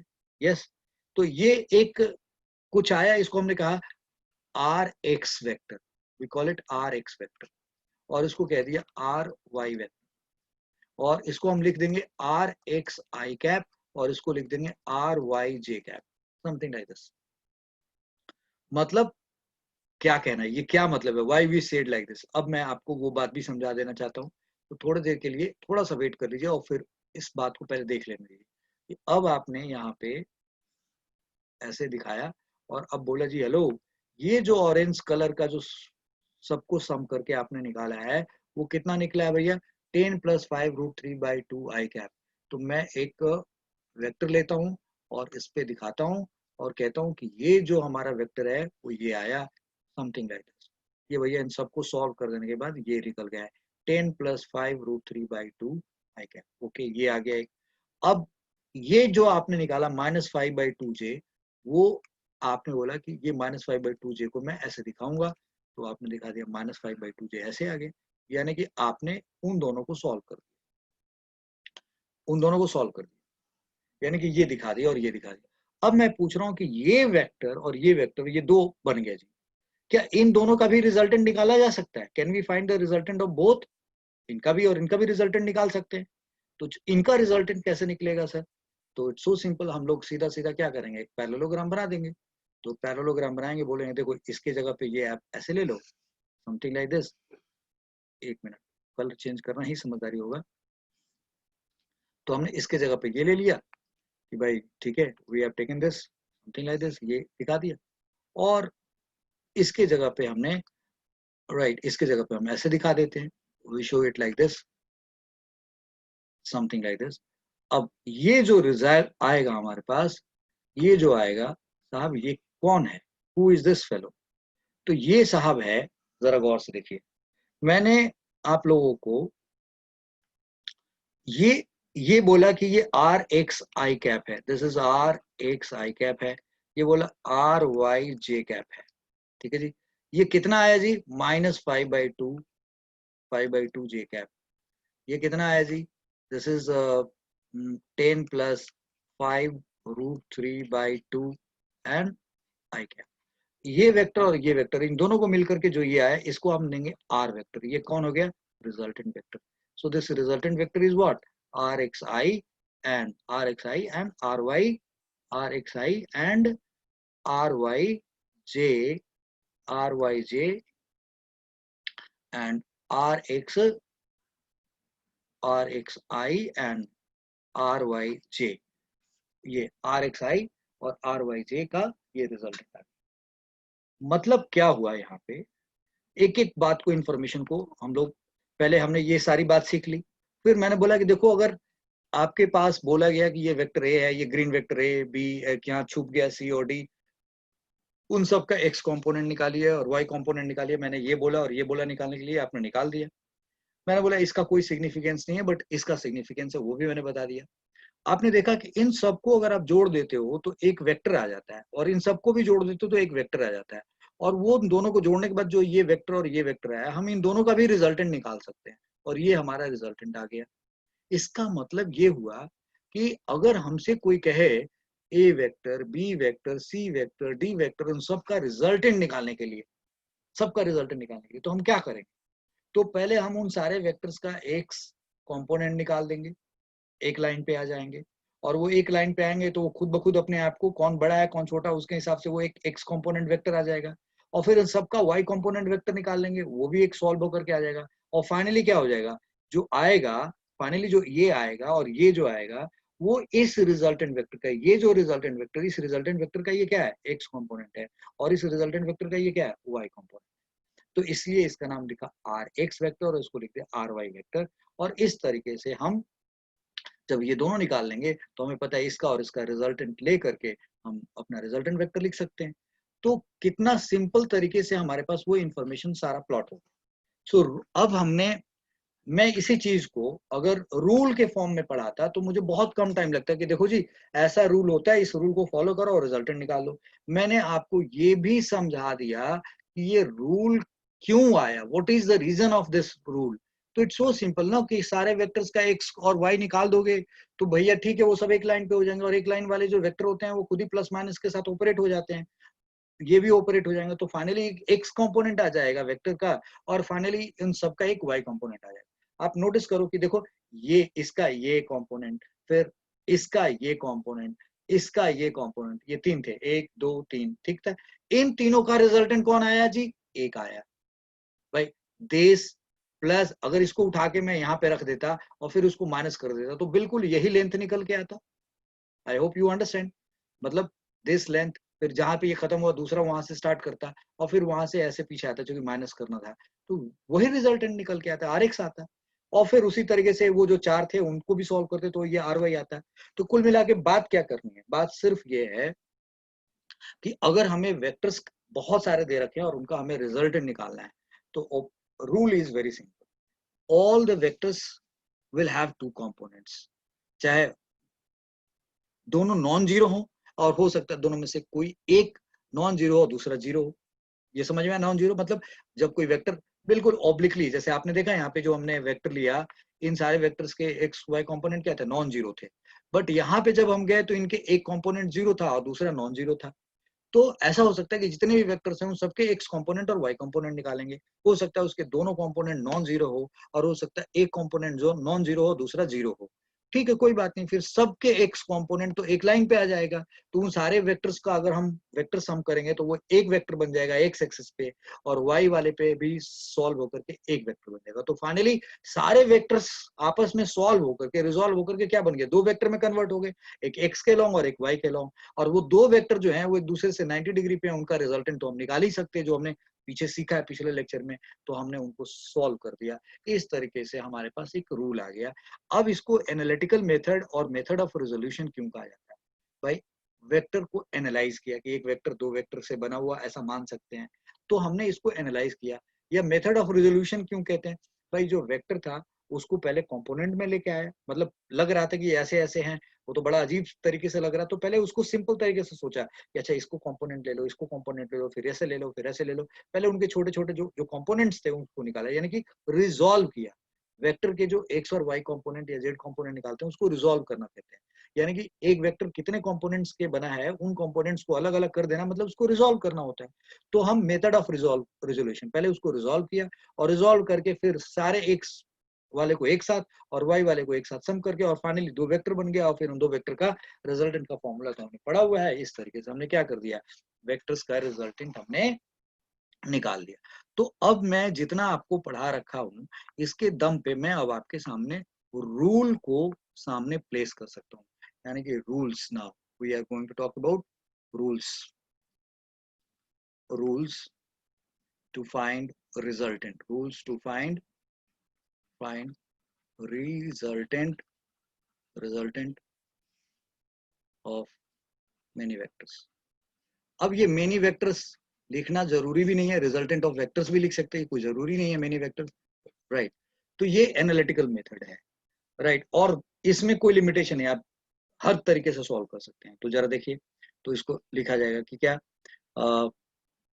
Find x component of each vector and then rx vector, मतलब रिजल्टेंट वेक्टर जो बनेगा उसका जो x कंपोनेंट आएगा वो इन सारे वेक्टर के x कंपोनेंट का सम होगा। मैंने बोला जो रिजल्टेंट वेक्टर आएगा उसका जो x कंपोनेंट होगा वो इन सारे वेक्टर के x कंपोनेंट से आएगा। Yes, that's what the point is. So then rx vector is equal to vector a का x, वेक्टर b का x, देन वेक्टर c का x, एंड अगर कुछ और भी है तो ऐसे ऐसे कर देंगे। Okay fine. फिर find y component of each vector, right, each vector, and then you write ry vector is equal to ay vector plus by vector and cy vector and so on, जो भी है। Okay finally, तो ये rx आ गया और ry आ गया। Now third is that this जो resultant vector होगा वो क्या होगा? इन दोनों वेक्टर का rx vector and ry vector का वेक्टर सम होगा। और इसको ये क्या होगा? आई के फॉर्म में और ये होगा जे के फॉर्म में। तो हो सकता है ये आर एक्स मतलब वो numerical value, yes, plus minus sign के साथ, और आई कैप, और यहाँ पे दिस इज आर वाई और J cap, something like this. मैंने बोला आर एक्स न्यूमेरिकल वैल्यू और R Y numerical value, plus minus sign वो आई और जे के साथ है, वो आई और जे के साथ है। तो जैसे अभी यहाँ पे आपने निकाला कि टेन 5√3/2 ये आर एक्स हो गया, ये आई कैप हो गया। यहाँ पे जो निकाला -5/2 आर वाई हुआ, और माइनस जे तो ये इस डायरेक्शन का यूनिट वेक्टर है, यस है। सो माइनस जे इसके लिए है और 5/2 आर वाई की वैल्यू है। तो इस तरीके से आपने आर एक्स आई और आर वाई जे ऐसे लिख सकते हैं। तो जब आपके पास ये मालूम हो गया, तो अब आप जरा देखो, मैं आपसे पूछूं कि अगर ये वेक्टर है, ये आर एक्स आई वेक्टर है और ये आर वाई वेक्टर है, तो इन दोनों वेक्टर का रिजल्टेंट जो निकलेगा उसका क्या मैग्नीट्यूड होगा? तो दो वेक्टर जब 90 डिग्री पे होते हैं तो उसका मैग्नीट्यूड कैसे निकालते हैं? दोनों वेक्टर के मैग्नीट्यूड के स्क्वायर्स का सम का रूट, आई रिपीट, दोनों वेक्टर्स के मैग्नीट्यूड्स के स्क्वायर्स का सम एंड फिर उसका रूट। तो बस that's all the point is. And now R vector का मॉड अगर निकालना है तो हम कहेंगे आर एक्स का स्क्वायर एंड आर वाई का स्क्वायर। हाँ जी, something like this will do it. अब रिजल्टेंट का मैग्नीट्यूड हमने निकाल दिया साहब, यानी कि अगर हमें यहाँ बोला जाता है सॉल्व करने के लिए, तो इस केस में क्या होता है, 10 + 5√3/2 और 5/2 इसका स्क्वायर करते हैं। यानी कि अगर यहाँ से हमसे पूछा जाए कि आर का मॉड बताओ क्या होगा, तो will say that okay 10 + 5√3/2 5√3/2 and right plus, अब यहाँ पे माइनस जे तो इसका डायरेक्शन है, तो अब यहाँ पे सीधा सीधा ये बचा क्या है, 5/2 है, तो यानी कि 5/2 का स्क्वायर कर दिया। कुछ लोग यहाँ पे माइनस, जो लोग इतना अलग से नहीं समझा पाते, जो माइनस लेके चल रहे होते हैं, तो वो कहते हैं -5/2 का स्क्वायर कर लो, they do it like this. तो ये आपने रिजल्टेंट का मैग्नीट्यूड निकाल दिया। ओके ना, ओके। अब सवाल ये है कि जो रिजल्टेंट वेक्टर है उसका मैग्नीट्यूड तो आ गया जी, यानी कि आर एक्स स्क्वायर और आर वाई स्क्वायर से मैग्नीट्यूड तो आ गया।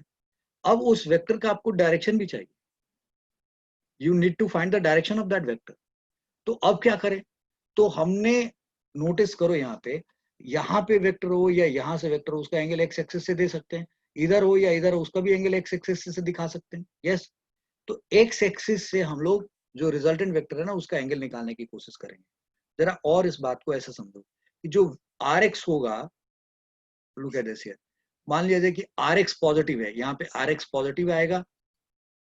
अब ये आर एक्स पॉजिटिव और आर वाई, ये गलत बात हो गई, बट जो लोग मतलब जो एक्स और ए वाई में साइन लेके चलते हैं वो कहते हैं आर एक्स पॉजिटिव हो गया, आर वाई नेगेटिव आ गया। तो आप ऐसे समझ लो ना कि अगर आप आई और जे को भूल जाओ, आई और जे को छोड़ दो आप, तो प्लस माइनस को आप इसके साथ लेके चलोगे, तो कुल मिला के क्या हुआ, यानी कि जिस वेक्टर का वाई कंपोनेंट पॉजिटिव होगा, या ऐसे लिखो आर एक्स पॉजिटिव आया और आर वाई पॉजिटिव है, ऐसे लिखो अपने हिसाब से।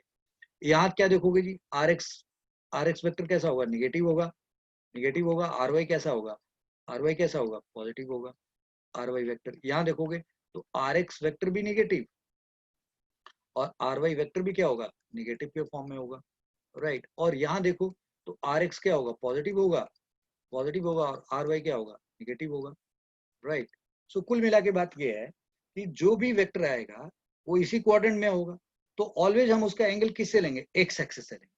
तो एक्स एक्सिस से लेंगे, इसका क्या मतलब हुआ, what does it mean x axis से लेंगे? तो एक्स एक्सिस से लेने का मतलब ये हुआ कि आप एक फायदे में रह जाएंगे। वो देखिए कैसे, अगर इधर वेक्टर हुआ तो आप ये थीटा ले लीजिए, इधर वेक्टर हुआ तो आप ये थीटा ले लीजिए, ये हुआ तो आप ये थीटा ले लीजिए, ये रहा तो ये थीटा लीजिएगा। तब उस केस में अगर परपेंडिकुलर इधर ड्रॉ करोगे तो ये एक्स एक्सिस वाला जो एक्स कंपोनेंट है वो क्या बन जाएगा, बेस, और वाई कंपोनेंट ऑलवेज क्या बनेगा, परपेंडिकुलर।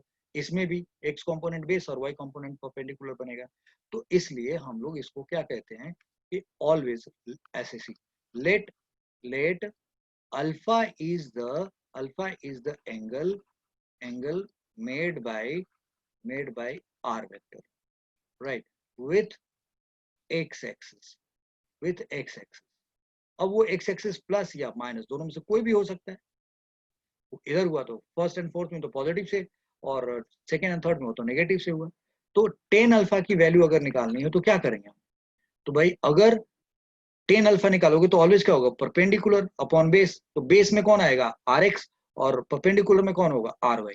यानी कि यहाँ क्या लिखेंगे, आर वाई, और यहाँ क्या लिखेंगे, आर एक्स, राइट। और आप आर वाई मॉड ऐसे लिख दीजिए, समथिंग लाइक दिस। मतलब आप माइनस प्लस का कोई लफड़ा नहीं है, सीधा सीधा न्यूमेरिकल वैल्यू ले लो। तो इस तरीके से tan alpha is equal to R Y upon R X निकाल दिया। यानी कि दिस से that alpha is equal to tan inverse of R Y upon R x.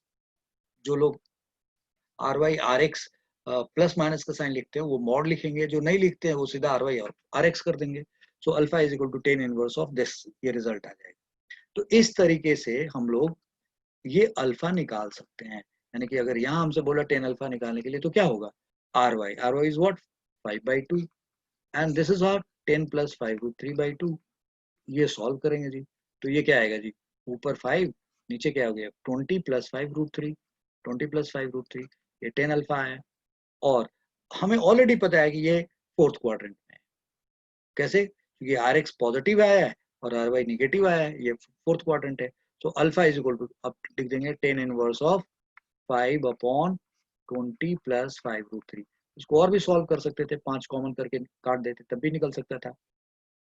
So this is how we can find this alpha. तो एक तरीके से मैंने आपको यहाँ पे एक क्वेश्चन दे रखा था और इसी से रूल भी निकलवा लिया और इस क्वेश्चन को मैंने सॉल्व भी कर दिया। So either you can take it is question और as a concept whatever it is, right. तो मैंने ये आपको रिजल्ट भी बता दिया कि कैसे निकलेगा। अब जब अल्फा निकाल देंगे आप, तो आपको ये भी बताना चाहिए कि जो ये वेक्टर है वो एक्स एक्सिस से अल्फा एंगल बना रहा है, लेकिन साथ साथ ये भी बताना चाहिए कि कौन से क्वाड्रेंट में है। जैसे यहाँ पे ये फोर्थ क्वाड्रेंट में है, इधर होगा तो फर्स्ट क्वाड्रेंट में होगा, या इधर होगा तो सेकंड में होगा, इधर होगा तो थर्ड क्वाड्रेंट में। तो हम लोग इसको लिख, जैसे यहाँ पे लिख देते हैं कि आर वेक्टर, यहाँ पे लिख रहे हैं resultant vector is making angle alpha is equal to 10 inverse of 5/20 plus 5√3, right, with positive x-axis being in fourth quadrant। तो आपने क्या कर दिया, फोर्थ क्वाड्रेंट। तो बेटा आपने एक तरीके से उस वेक्टर की पूरी कुंडली निकाल दी, आपने उसके मैग्नीट्यूड को भी निकाल दिया, उसका ये एंगल भी निकाल दिया, बोल दिया कि फोर्थ क्वाड्रेंट में पॉजिटिव एक्सिस एंगल बना रहा है। तो आपने उस वेक्टर के बारे में सब कुछ बता दिया। तो this is how do we operate, how we find this, कैसे हम इस मेथड को सॉल्व करते हैं। तो मैंने आपको एनालिटिकल मेथड की पूरी स्टोरी मैंने बता दी है।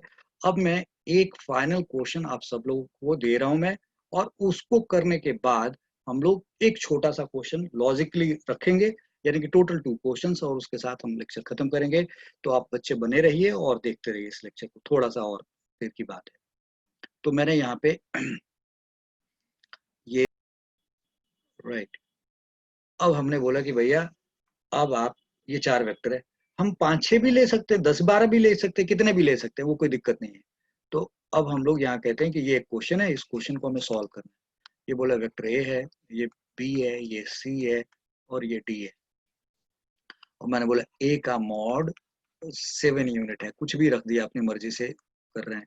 बी का मॉड 10 यूनिट है, ऐसे लिख दिया, राइट। सी का मॉड 12 यूनिट है। मतलब लास्ट में सॉल्व करने में डाटा थोड़ा अजीब सा रहेगा, सॉल्व करने में दिक्कत होगी, but we are just doing for any kind of.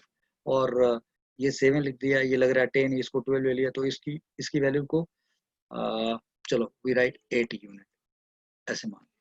अब एंगल लेना है जी, चलो एंगल थोड़ा ये 30 डिग्री ले लेते हैं, इसको भी 30 डिग्री दिखा देते हैं, और ये 45 ले सकते हैं और 30 डिग्री भी ले सकते हैं। चलो हमने इसको 60 डिग्री ले लेते हैं, ऐसे दिखा दिया।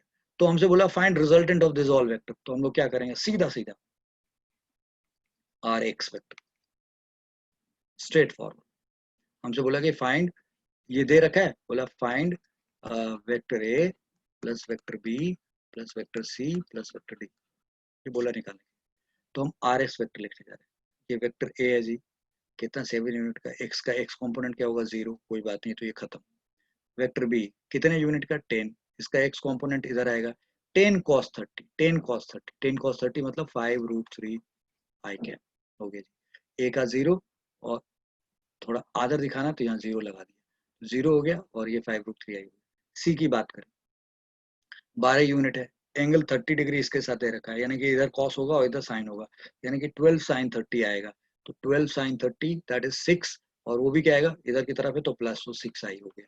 ऑल राइट, डी की बात करें, डी कितना है जी 8 यूनिट, ये एंगल कितना है 60 डिग्री, इधर कॉस आएगा इधर आएगा साइन, यानी कि 8 sin 60 होएगा। तो 8 sin 60 यानी कि 8√3/2, 8√3/2 दैट इज 4√3, लेकिन वो निगेटिव पे है तो माइनस, तो ये हमारे पास आई। लो जी आर एक्स निकाल दिया। तो इसको थोड़ा और 5√3 minus 4√3 and plus 6 and this whole under bracket and then I cap. ये क्या आ गया हमारे पास √3 6 plus √3 I cap, ये हो गया हमारे पास। ओके, आर एक्स वेक्टर हो गया जी हमारे पास। नाउ आर वाई वेक्टर हमसे बोला गया निकालने के लिए, तो व्हाट विल डू, ये सीधा सीधा आ जाएगा जी 7j कैप हो गया, जैसे 7j कैप। तो दिस अब आर वाई निकालना है, तो ये जो वेक्टर है वो सीधा सीधा वाई एक्सिस के लॉन्ग है, तो इसका तो एक्स कंपोनेंट हमने 0 निकला नहीं लिखा, वाई कंपोनेंट क्या होगा 7j हो जाएगा। Okay fine.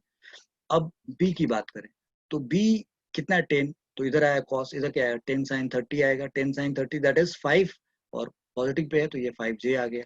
ओके जी। फिर सी की बात करें, ये कितना हमारे पास 12 यूनिट है, तो 12 cos 30 इधर आएगा, तो 12 cos 30 मतलब 12 into √3/2 that is 6√3 but minus 6√3j यानी कि नेगेटिव पे है। और डी की बात करें, ये कितना 8 है, तो 8 cos 60 आया इधर यानी कि 4j माइनस 4j आ गया जी। अब ये देखो जी 7 और 5 12 हो गया, 12j minus 4 that is 8j यानी कि ये 7 12 minus 4 that is 8j minus 6√3j। तो अगले स्टेप में इसको हम क्या लिख लेंगे 8 माइनस 6√3 और इंटू j हो गया जी। आर एक्स वेक्टर भी निकाल दिया, आर वाई वेक्टर भी निकाल दिया। अब क्या करेंगे हम लोग, तो R vector is equal to will write 6 plus √3 I cap right and plus 8 minus 6√3 and this is j cap। तो आपको देखने में ये लग रहा है ये वेक्टर जो होना चाहिए ये भी पॉजिटिव आ रहा है 6√3, ये भी पॉजिटिव आ रहा है, ये फर्स्ट क्वाड्रेंट में होगा, हो सकता है गलती हो, क्योंकि 6√3 की जो वैल्यू होगी 6 इंटू 1.7 इनको सॉल्व करोगे तो ये वैल्यू 8 से क्या होगी बड़ी हो जाएगी, तो ये जो है ये थोड़ा फंसा देगा। तो अब आप इसको ध्यान रखना होगा आपको इस बात को, तो यानी कि आप लिखेंगे 6 प्लस √3 ये तो पक्का पॉजिटिव है एंड दिस यहाँ पे माइनस लिख दीजिए और फिर लिखिए आप 6√3 minus 8 and j cap, do it like. अब आपके पास ये वेक्टर आ गया जी, तो आपने r वेक्टर की वैल्यूज लिखी राइट 6 प्लस √3 यानी कि 6 और √3 की value 1.73, so that is 6 and 1.73 that is 7.73 I cap and 6√3, तो 6√3 मतलब 6 into 1.73, इसको मल्टीप्लाई करोगे तो ये क्या आएगा 6 3 जा 18 1 6 7 जा 42 और 1 43 एंड दैट इज 4 यानी कि 10.38, तो 10.38 में से आप क्या माइनस करेंगे 8, तो ये क्या आएगा 2.38। सो आप देख ही रहे होंगे ये सॉल्व कर दिया, तो यहाँ पे आएगा माइनस 2.38 और इंटू जे कैप, ये जी जे कैप है।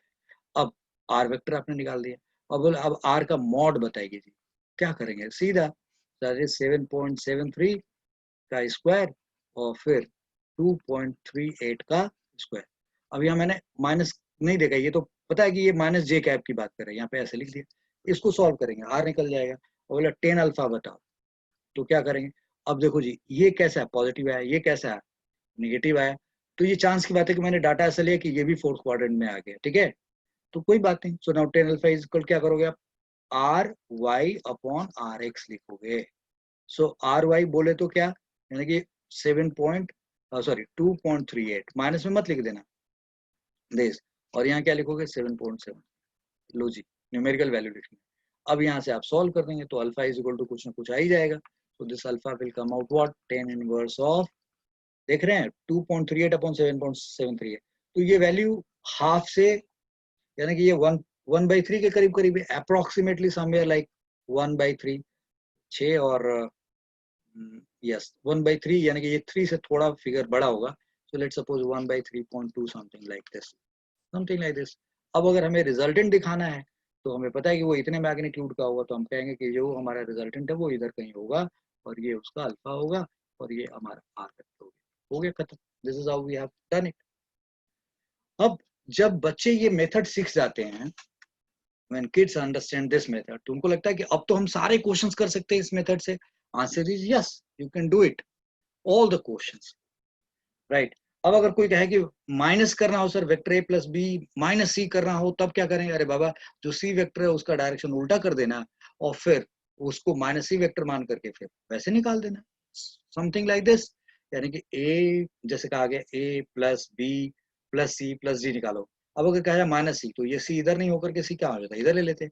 फिर माइनस सी वेक्टर के एक्स कॉम्पोनेंट निकाल देते, वाई कॉम्पोनेंट निकाल देते, और फिर इसी तरीके से सॉल्व कर देते, तो रिजल्ट खुद ब खुद आ जाता। या सी लिखा हुआ है, सी का जो कंपोनेंट आया, उन सी के जब इसको रिवर्स करोगे तो एक्स का भी साइन रिवर्स कर दो, वाई का साइन भी रिवर्स कर दो, सी को उल्टा करके। लाइक जैसे यहाँ पे सी का हमने यहाँ पे कंपोनेंट लिया था, लाइक दिस 6i, तो यहाँ पे माइनस सी का लेते तो क्या हो जाता, -6i आ जाता, और यहाँ पे क्या आ जाता, +6√3j आ जाता, उल्टा हो जाता। So something like that can be done. इस बात को आप बार बार सुनिएगा, मैंने आपको बता दिया। तो मैंने बोला इस मेथड से आप कितने भी वेक्टर्स का प्लस एडिशन कर सकते हैं और सब्ट्रैक्शन भी कर सकते हैं। So this method is very beautiful, this can make you solve every question. But अब इसकी एक लिमिटेशन हम स्टूडेंट्स को समझना चाहिए।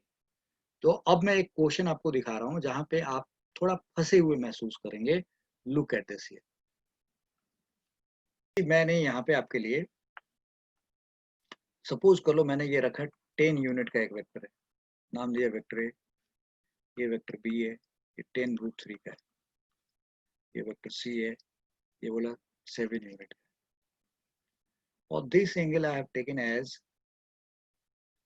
This is 27 degree, 27 degree, this is 27 degree. Now this angle is, I have taken 63 degree, right? अब मैंने बोला कि भाई इनका रिजल्टेंट निकालना है आपको, क्या करेंगे आप? तो अब आप कहोगे कंपोनेंट मेथड से निकाल लेते हैं। तो कंपोनेंट मेथड से निकालने जाएंगे तो आपको cos 27 sin 27 cos 60 degree sin 60 degree, आपको वैल्यूज ही नहीं पता है। तो अब आपको थोड़ा स्मार्ट बनना पड़ेगा। आप देखो, अगर इन दोनों को देखेंगे तो आपको साफ साफ पता चल रहा है कि ये दोनों को सम करो तो ये 90 डिग्री हो गया। तो आप कंपोनेंट मेथड अगर आप यहाँ यूज करोगे तो आप फंस जाओगे ना, आपसे क्वेश्चन जल्दी सॉल्व नहीं होगा, बिकॉज आप इसका कंपोनेंट एक्स और वाई निकाल ही नहीं पाओगे, इसका एक्स और वाई निकाल ही नहीं पाओगे, आपको डाटा ही नहीं मालूम है। तब उस केस में एस जो पीछे पड़ा है मेथड, उस मेथड को अगर अप्लाई करेंगे तो बड़ा आसानी से सॉल्व हो जाएगा। ये कितना डिग्री है, 27 डिग्री, और 60 90 डिग्री, तो इनका एक रिजल्टेंट होएगा जी, this will have a resultant. How is that resultant, we can show to you. ये कुछ इस तरीके से रिजल्टेंट, ये वेक्टर आएगा लाइक, और इसके जगह पे आप कैसे वेक्टर दिखा दो, तो बोले हेलो ये रिजल्टेंट है, that's okay, this is how the resultant is.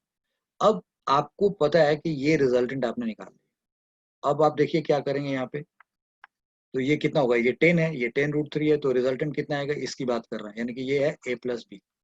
तो a प्लस बी कितना है जी, a प्लस बी का मॉड आप निकालेंगे तो वो आएगा 10 का स्क्वायर 100 और 10√3 का स्क्वायर दैट इज 300, तो ये आया 400, यानी कि 20 यूनिट आ गया। ये 20 यूनिट का एक वेक्टर आ गया। अब जो ये 20 यूनिट का वेक्टर है, वो एंगल इससे कितना आ चुकी है, 10√3 है, और ये कितना है 27 है, तो ये वाला एंगल चाहिए आपको। You wanted to find this angle, तो इसको आप परपेंडिकुलर मान लो, इसको क्या मान लो परपेंडिकुलर, इसको क्या मान लो बेस। तो आप अगर ये अल्फा निकालोगे तो 10 अल्फा की वैल्यू क्या आएगी, तो this is perpendicular upon base, तो perpendicular is how much 10√3, base is how much 10, ये कितना है √3, यानी कि ये क्या हो गया 1060 डिग्री आ गया। तो ये 1060 डिग्री यानी कि अल्फा कितना डिग्री आ गया 60 डिग्री आ गया। तो अब ये 60 डिग्री आ गया और ये 27, तो ये कितना डिग्री हो गया 33 डिग्री आ गया।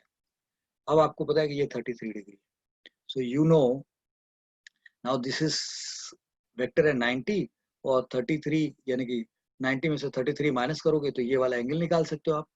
You want to find this angle, तो अब ये एंगल आप निकाल लेंगे। तो 90 में से 33 माइनस करिए आप, 90 में से 33 माइनस करिए तो क्या होगा 57 डिग्री के करीब आएगा ये। यस, अब 57 और ये 90 कितना हो गया 90 plus 57 degree, so this comes out now right 147 degree, something like. तो 147 डिग्री का एंगल हो गया इनके बीच में, और ये कितना है 20 यूनिट का और ये 7 यूनिट का। तो अब दो वेक्टर बन गए ना, एक 20 यूनिट का और एक 7 यूनिट का, और फिर 2 into 20 और into 7 और into cos ऑफ 147 डिग्री और रूट, ऐसे करके आप क्या निकाल दिए, ये a प्लस बी था और ये c वेक्टर हो गया, और आप यहाँ मॉड लगा करके आसानी से सॉल्व कर सकते हैं। अब कहोगे cos 147 डिग्री की वैल्यू कितनी होगी, तो 147 और cos 150 डिग्री की वैल्यूज में cos 147 और cos 150 की वैल्यू बहुत नियर बाई होगी, तो हम लोग अप्रोक्स आंसर के करीब पहुंच सकते हैं बाय दिस, और फिर यहाँ से इसको सॉल्व कर सकते हैं। सो ये ध्यान होना चाहिए कि हम एनालिटिकल मेथड लगाएं या हमने जो पीछे पढ़ा हुआ है उस मेथड से क्वेश्चन को करें। किस मेथड से क्वेश्चन को करने जाएंगे तो हमारा क्वेश्चन बड़ी आसानी से सॉल्व होगा, that is what we should look for. And इस तरीके से दोनों मेथड से हम लोग वेक्टर्स का रिजल्टेंट निकाल सकते हैं, एडिशन भी कर सकते हैं और सब्ट्रैक्शन भी कर सकते हैं, right. I have made you understood everything related to this lecture. So now you all are supposed to revise it and be very strong in vectors finding resultant। आपको कोई डाउट नहीं होना चाहिए, फिर भी अगर कोई डाउट है तो आप कमेंट सेक्शन में लिखिए और get the solution from us. And I must say that कि टर्निंग पॉइंट के वेबसाइट पे अगर आप जाएंगे तो सारे के सारे ये वीडियोस बिल्कुल ऑर्डर में वहाँ पे आपको मिल जाएंगे। 11th क्लास का अलग, 12th क्लास का अलग, 10th क्लास का अलग मिल जाएगा, आपको अलग अलग वीडियो मिल जाएगा। So you can go on the website of Turning Point, www.turningpointedu.org। so turningpointedu.org पे आप जाइए और वहाँ पे भी जा करके आप इन सारे वीडियोस को वहाँ से देख सकते हैं। So thank you very much.